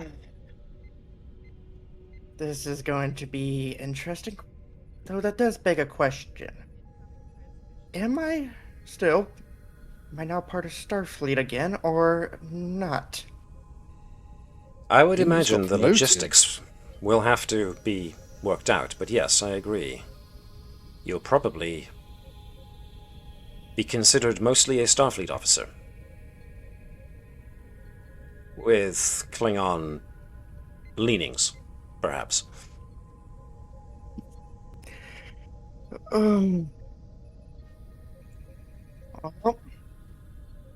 ultimately, you will be whatever you think you are. That will have to be the question you ask yourself when you first sit in that chair.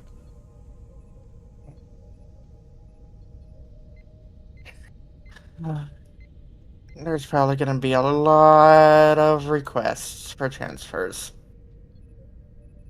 That is a good point, and does indicate something that I think we are going to need to discuss.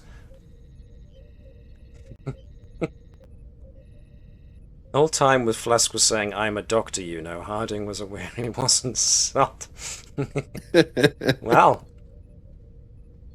Yes, indeed. Yeah, because I don't say a doctor doesn't need to say or someone who says I am a doctor is no true doctor. Unless they follow it up with I'm a doctor, not a bricklayer. But also, Phlesc isn't I a was trying to doctor. use the Game of Thrones reference with any king that must say they're a king is no true king. What were you saying, Mark? I was just saying that Phlesc isn't a doctor, so this is completely accurate. Yeah. Is that the same thing as they who smelt it dealt it? Not entirely sure it's quite like that, but it's along certain lines, certainly. Your Unless- pheromone research has gone too far, Gerkow. So Gerkow's very much a case of give me time and I will soon know exactly who dealt it. There'll be no hiding from me. Alright, well, yes, this does beg the question. How do people feel about this promotion? Captain Hopkins gets a message on her thingy. Teams. On yeah, whatever it is. On Teams, yes. So, I suppose what we're trying to ask here is, did you send it as a text or send it as an actual voice communication over the comm badges? As a text. As a text. So that's going to be, that's going to be on any time, the next time Trasa accesses a console, there'll be a notice that she's got a message. But yes, Sobek will look to get a private talk with both Trasa and Tavish.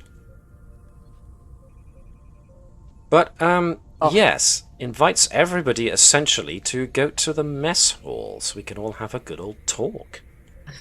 Hopkins would go to Liao Zhang first and be like, hey, how would you feel about being the first officer again? At which point she blanches and goes, and she looks like she's about to throw up in her mouth, and she goes, oh god, I would, oh dear god, you know what, oh god, I'm gonna have to get back to you about that, and I'm gonna go with an intrinsic no before I, and she runs off quickly to go throw up in the nearest bathroom. Bless You will in the wait mess for her. hall is just going to go to Dr. Sott and go, were you impressed how I didn't kill any holograms? Not bad, eh? Cheers, as he takes a drink. So, let me get the mess hall up, and let me get people's actual proper characters back in the right place. We got you, we got you, we got you. We're gonna have... Actually, let's put you on a different table from that one. Spoodoop. Is that everybody? That's everybody. Right, to the mess hall.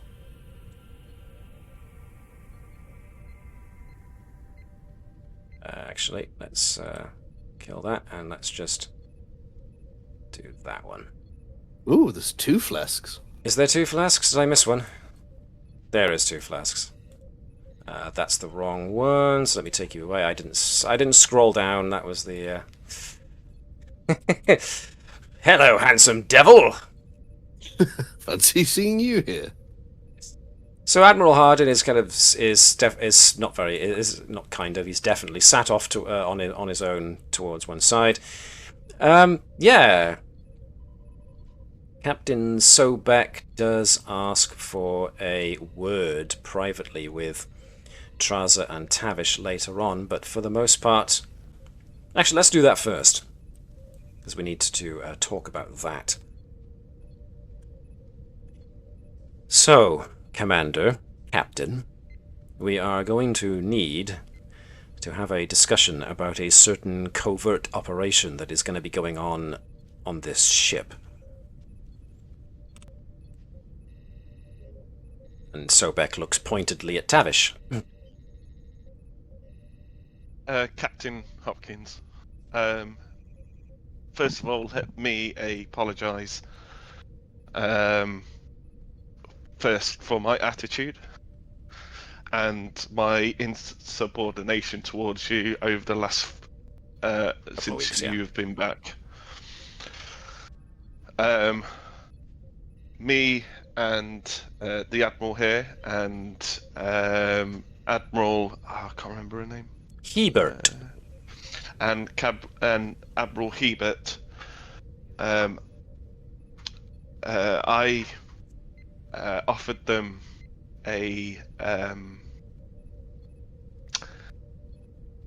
I offered them myself as a undercover operative into what had been happening since the peace treaty ending. Now, the alliance between the Klingons and the Federation.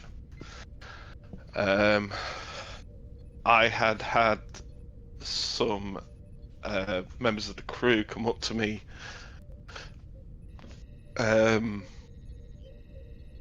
and have words with me in secret little meetings. I decided, I asked the captain and Admiral Hebert if it would be okay to infiltrate this group who seem to have a disliking for what is happening and the insubordination which is not just happening on probably this ship but other ships. The reason for my attitude towards you is because I am deep undercover trying to infiltrate this group, as not just on this ship but in Starfleet as a whole.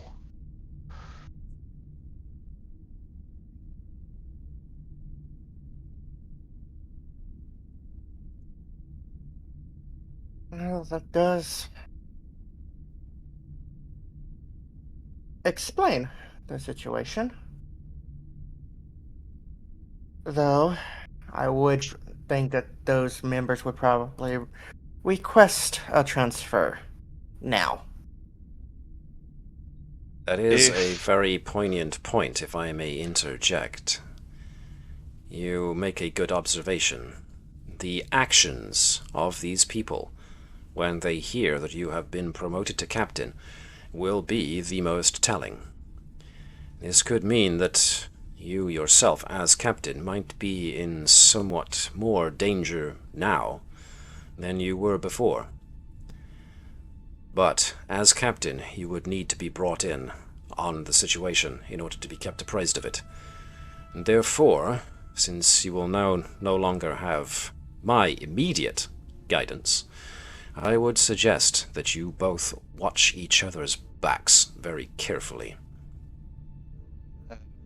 Captain Hopkins, I will be sending you encrypted reports. I will give you the encryption key here, and she gives her a very complex encryption key.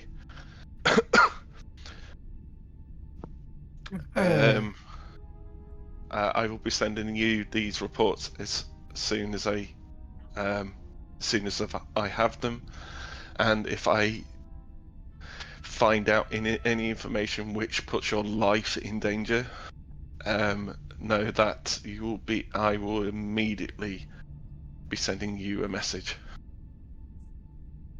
I understand. I know that if I do need your help, that I know for a fact that you would come to my aid. Again, I am sorry for my attitude, but to be convincing, I needed to do the stuff I have done. Again, I am sorry. Though I was hurt, I do understand where it came from. Though, even these crew members who do not seem to put aside their anger, if anything were to happen to them, I would also be there.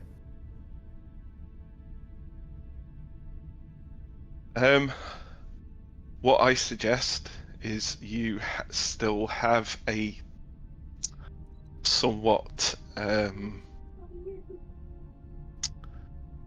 disdain for my attitude, as I will not be changing it at the moment.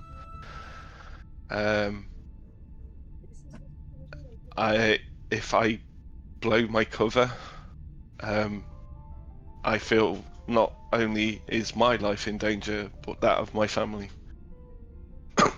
Yes, I do agree on that. Though, try not to push it too far. I would hate to have to give you a bunch of reprimands for this charade. Captain, if you need to give me reprimands, give me reprimands. I do. The more convincing this is, Captain, the better it is for me to find the information. I record pretty much every single time I have private conversations with these people. With Neshlel. I've been also given those recordings to the Admiral here. I will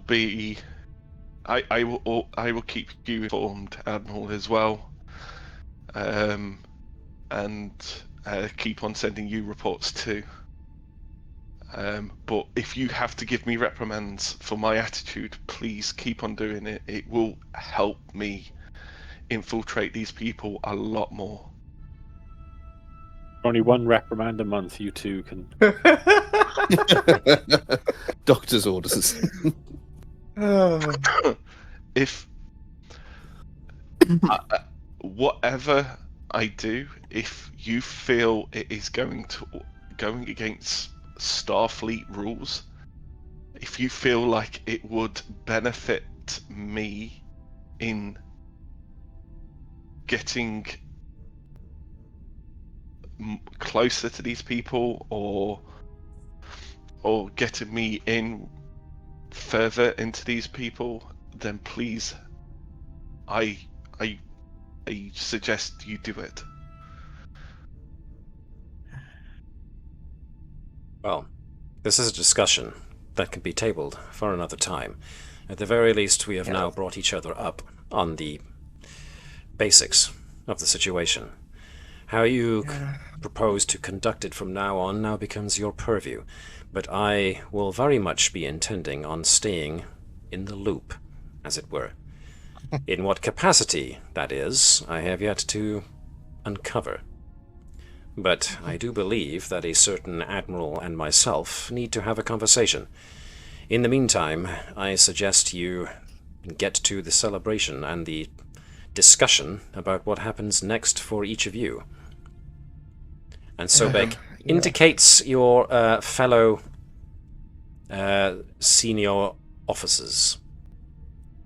I will be heading off now.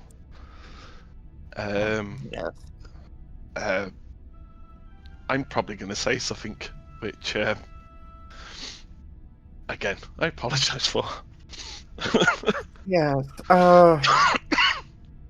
So, does the rest of the crew know about the promotions, or? Not yet. I'm just about to make sure they, at least the people here, know.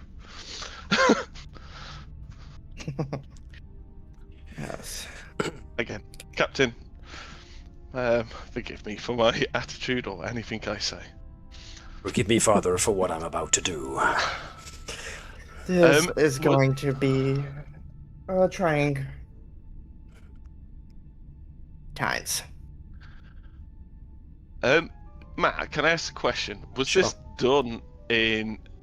done privately in what is essentially 10 forward, or The mess hall? Yeah, because one imagines by now that you have privacy that you can invoke, so that people can't actually listen into your conversations. okay? Moon of Tavish, silence. Tavish just goes, okay. Perfectly honest, Admiral. Yeah, being under that thing, I don't know if I could do my job to the best of my abilities. If you excuse me, Admiral. And she I storms wish out. to be around other Starfleet personnel. And Tavish will storm out. Cool. So makes a big show of it. Make sure everybody in all of the mess hall manages to notice it, because the conversations do get a good deal more hushed until the awkward silence is eventually broken by somebody, probably Lian Zhang, after Tavish storms out. Oh god, I haven't just done that in front of one Admiral, I've done it in front of another one. Oh god, I just realised what I just did. Oops. Never mind. Okay. So, essentially, the rest of you, how do your guys feel about the fact that now Sobek is going to be an admiral and Trasa is going to be your captain, which means that the overall command structure is going to shift somewhat? Phlesc is going to be celebrating. He's going to be trying to talk to Dr. Sott. Oh, didn't I do a great job? As Doctor, no one's dead. Not about that. Isn't it great? I don't think Because Sott can look him in the eye at the moment. Not so much what he did on the job. Although Sott does find it nice that he can actually think quietly to himself now. Oh yeah, what was it like having an AI brain to share with? Never again.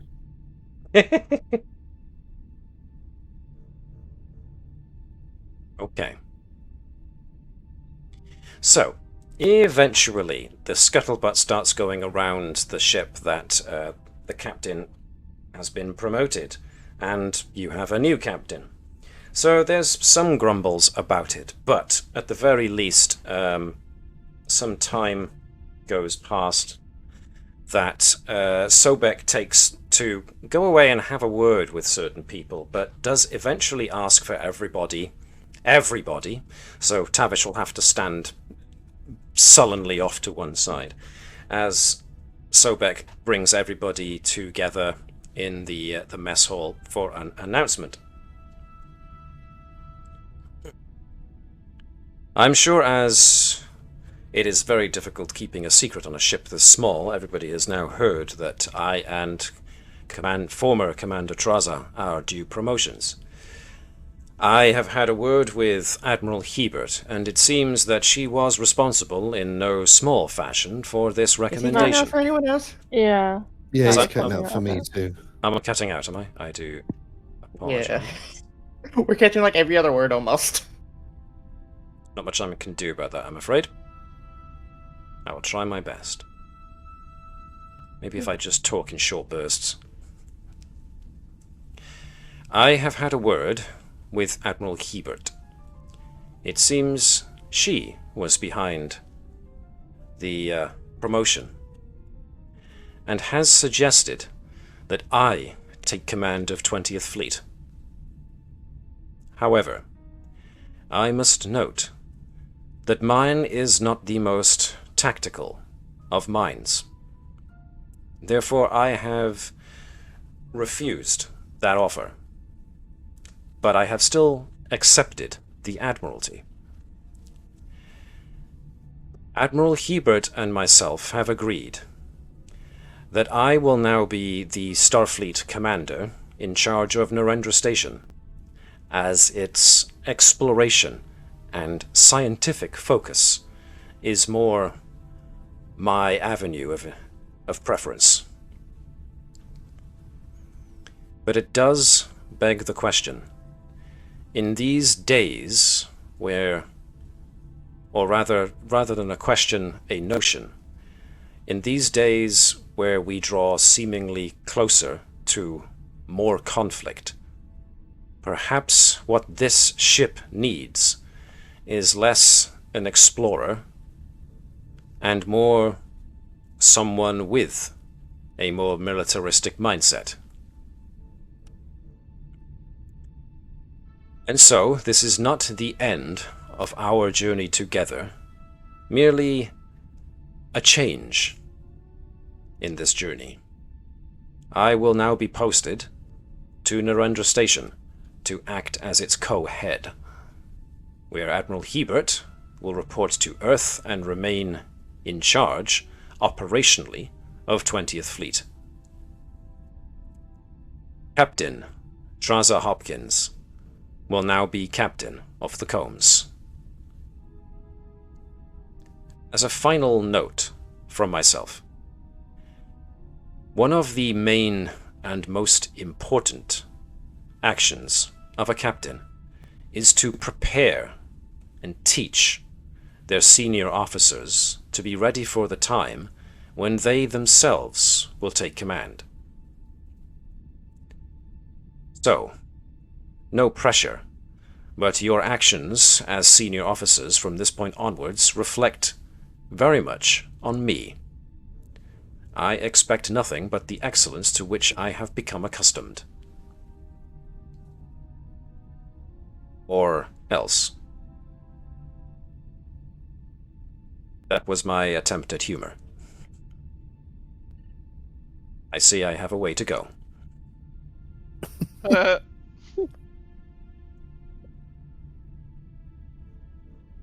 Thank you for your attention.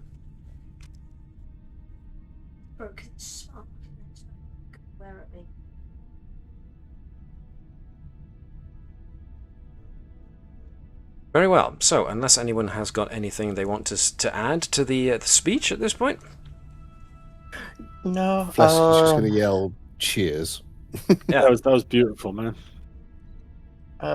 Though Hopkins would message Admiral Hebert and try to figure out the logistics, I guess. Insofar as what? Well, because if she feels like if she gets reinstated, she'll have to start wearing the Starfleet uniform, so she's trying to figure that out. Yeah, essentially, yes. Hebert will be expecting you, Hopkins, to wear the Starfleet uniform with the pips. You are allowed the sash and the house insignia. That's fine, but first and foremost, Starfleet uniform. Which she's fine with. She just wanted to get the logistics because she's like. And this, of course, now means that technically Phlesc is first officer. Oh. He used to be second officer, and if Trasa's been promoted, that means by rights, Phlesc is now bumped up the ranks as well. First officer. Yeah. Yeah, especially if Leon Zhang doesn't want to be. The question. Yeah. Yeah, her throwing up is like, yeah. Hey, Phlesc. This does blood wine? I would love some. Do you have a special reserve of blood wine? Oh, this does mean executive officer. Yeah, you're now the XO. Oh, thank you. Well, this definitely calls for blood wine. Cheers. It's just stumbling into a promotion.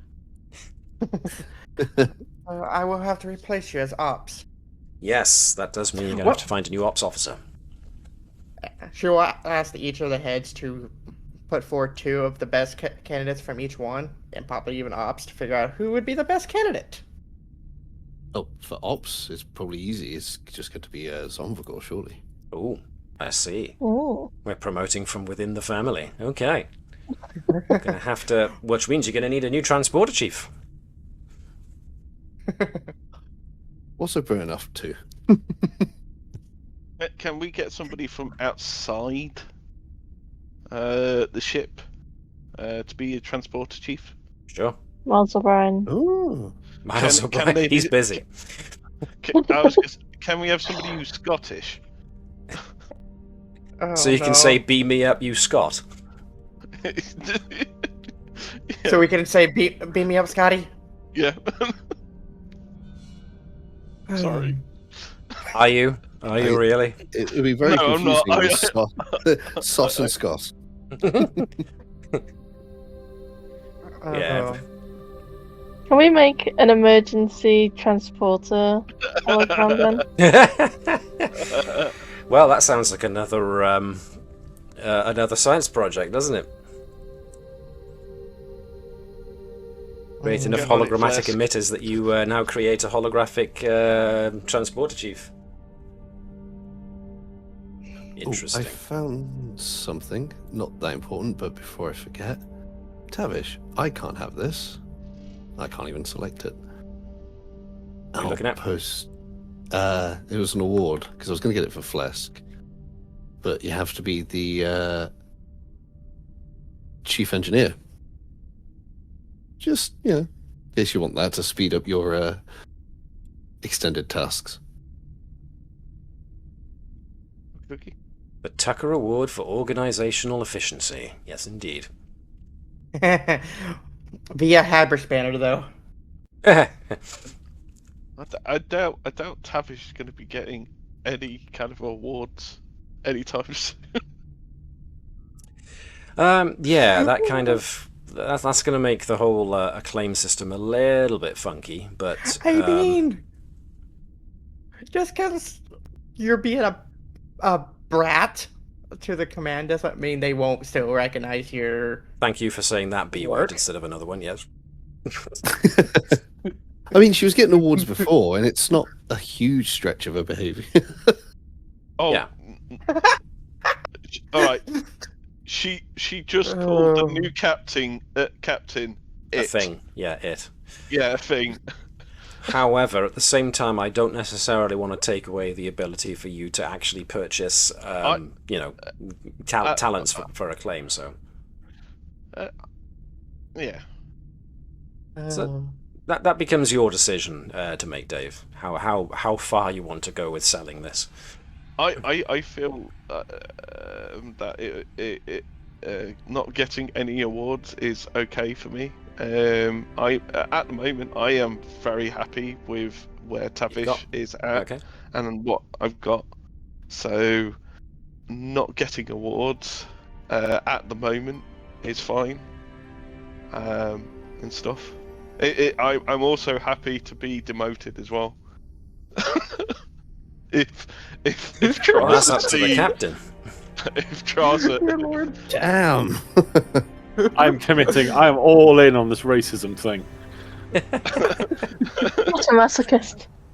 look, Mm. if it gets Tavish further into this whatever Group. this thing is, this group, then she will do pretty much not absolutely anything, but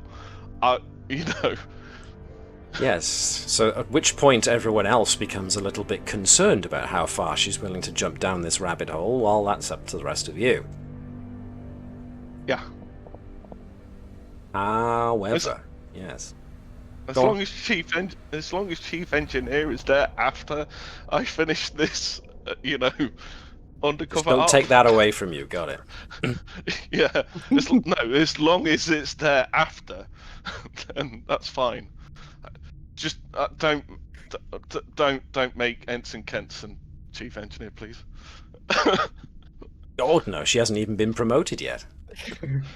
I mean, I was about to say, can an ensign even be the chief engineer? Not currently, no, because we haven't promoted her at all, so she's too low rank to be a chief engineer, so... It would be a kind of a dead man's boots situation if she did, so... But, anyway, interesting times abound for the crew of the Combs as major changes are now underway, so that effectively, unless anybody else has anything they would like to add... Nope, okay. That effectively ends this episode. It was a short one.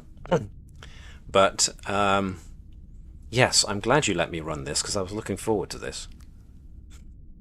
If you hadn't have put forward 4 promotion to captain, I might not have gotten to run this, and or at least this soon, and therefore, yeah, thanks for that.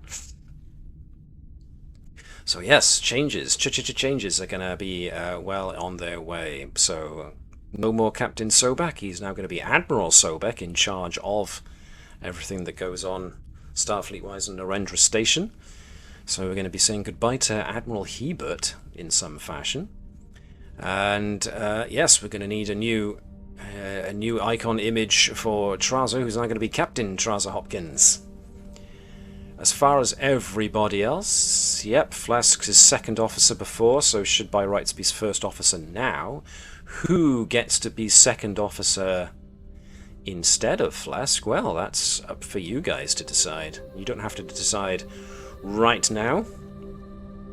You can decide later if you really want to just give it some time to stir.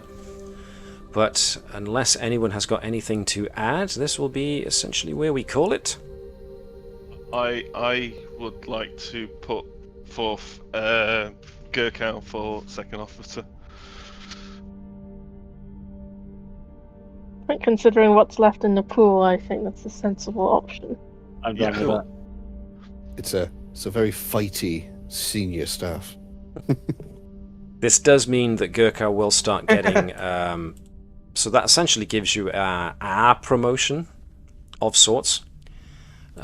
Which will mean that Gerkow will get more responsibilities, so it won't just be that she's now in charge of the entire science department. She will have a certain degree of crew management as a whole to do, and of course that means you also do you get the chair on night shift.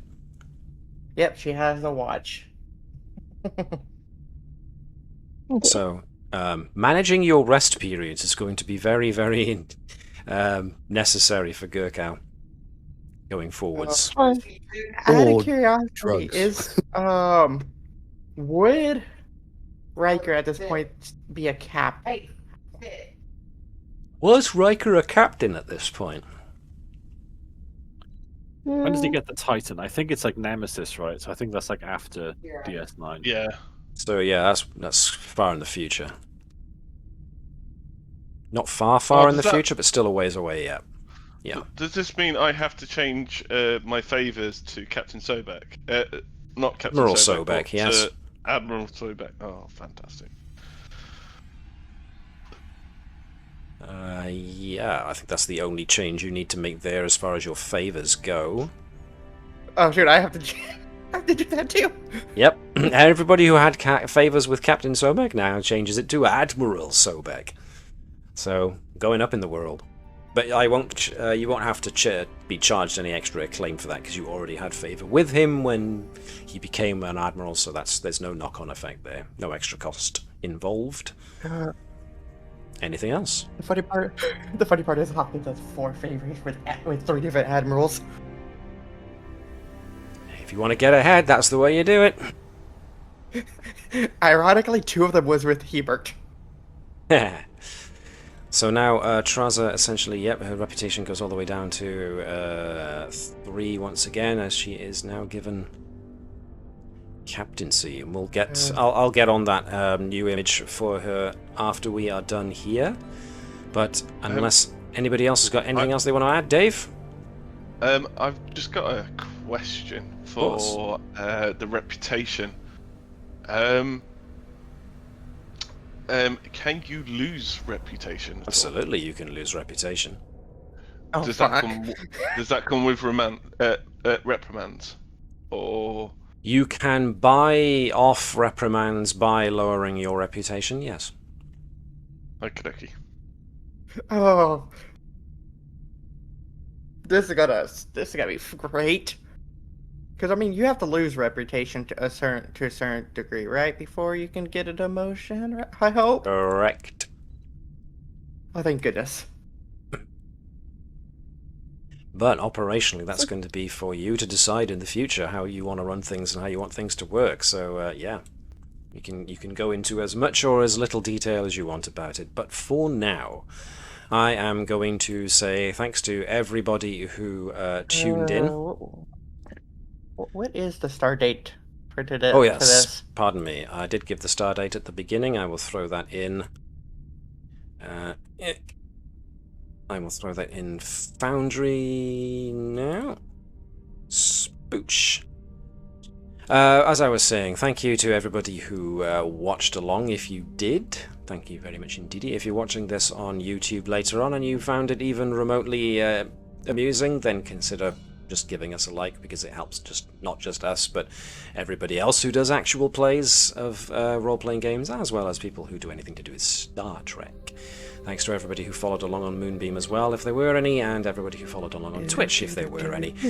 In the meantime, I will ask you to do like the Vulcans do, which is live long and prosper, and yeah, look out for your friends when you're on the ladder up, because they will be there for you through thick and thin.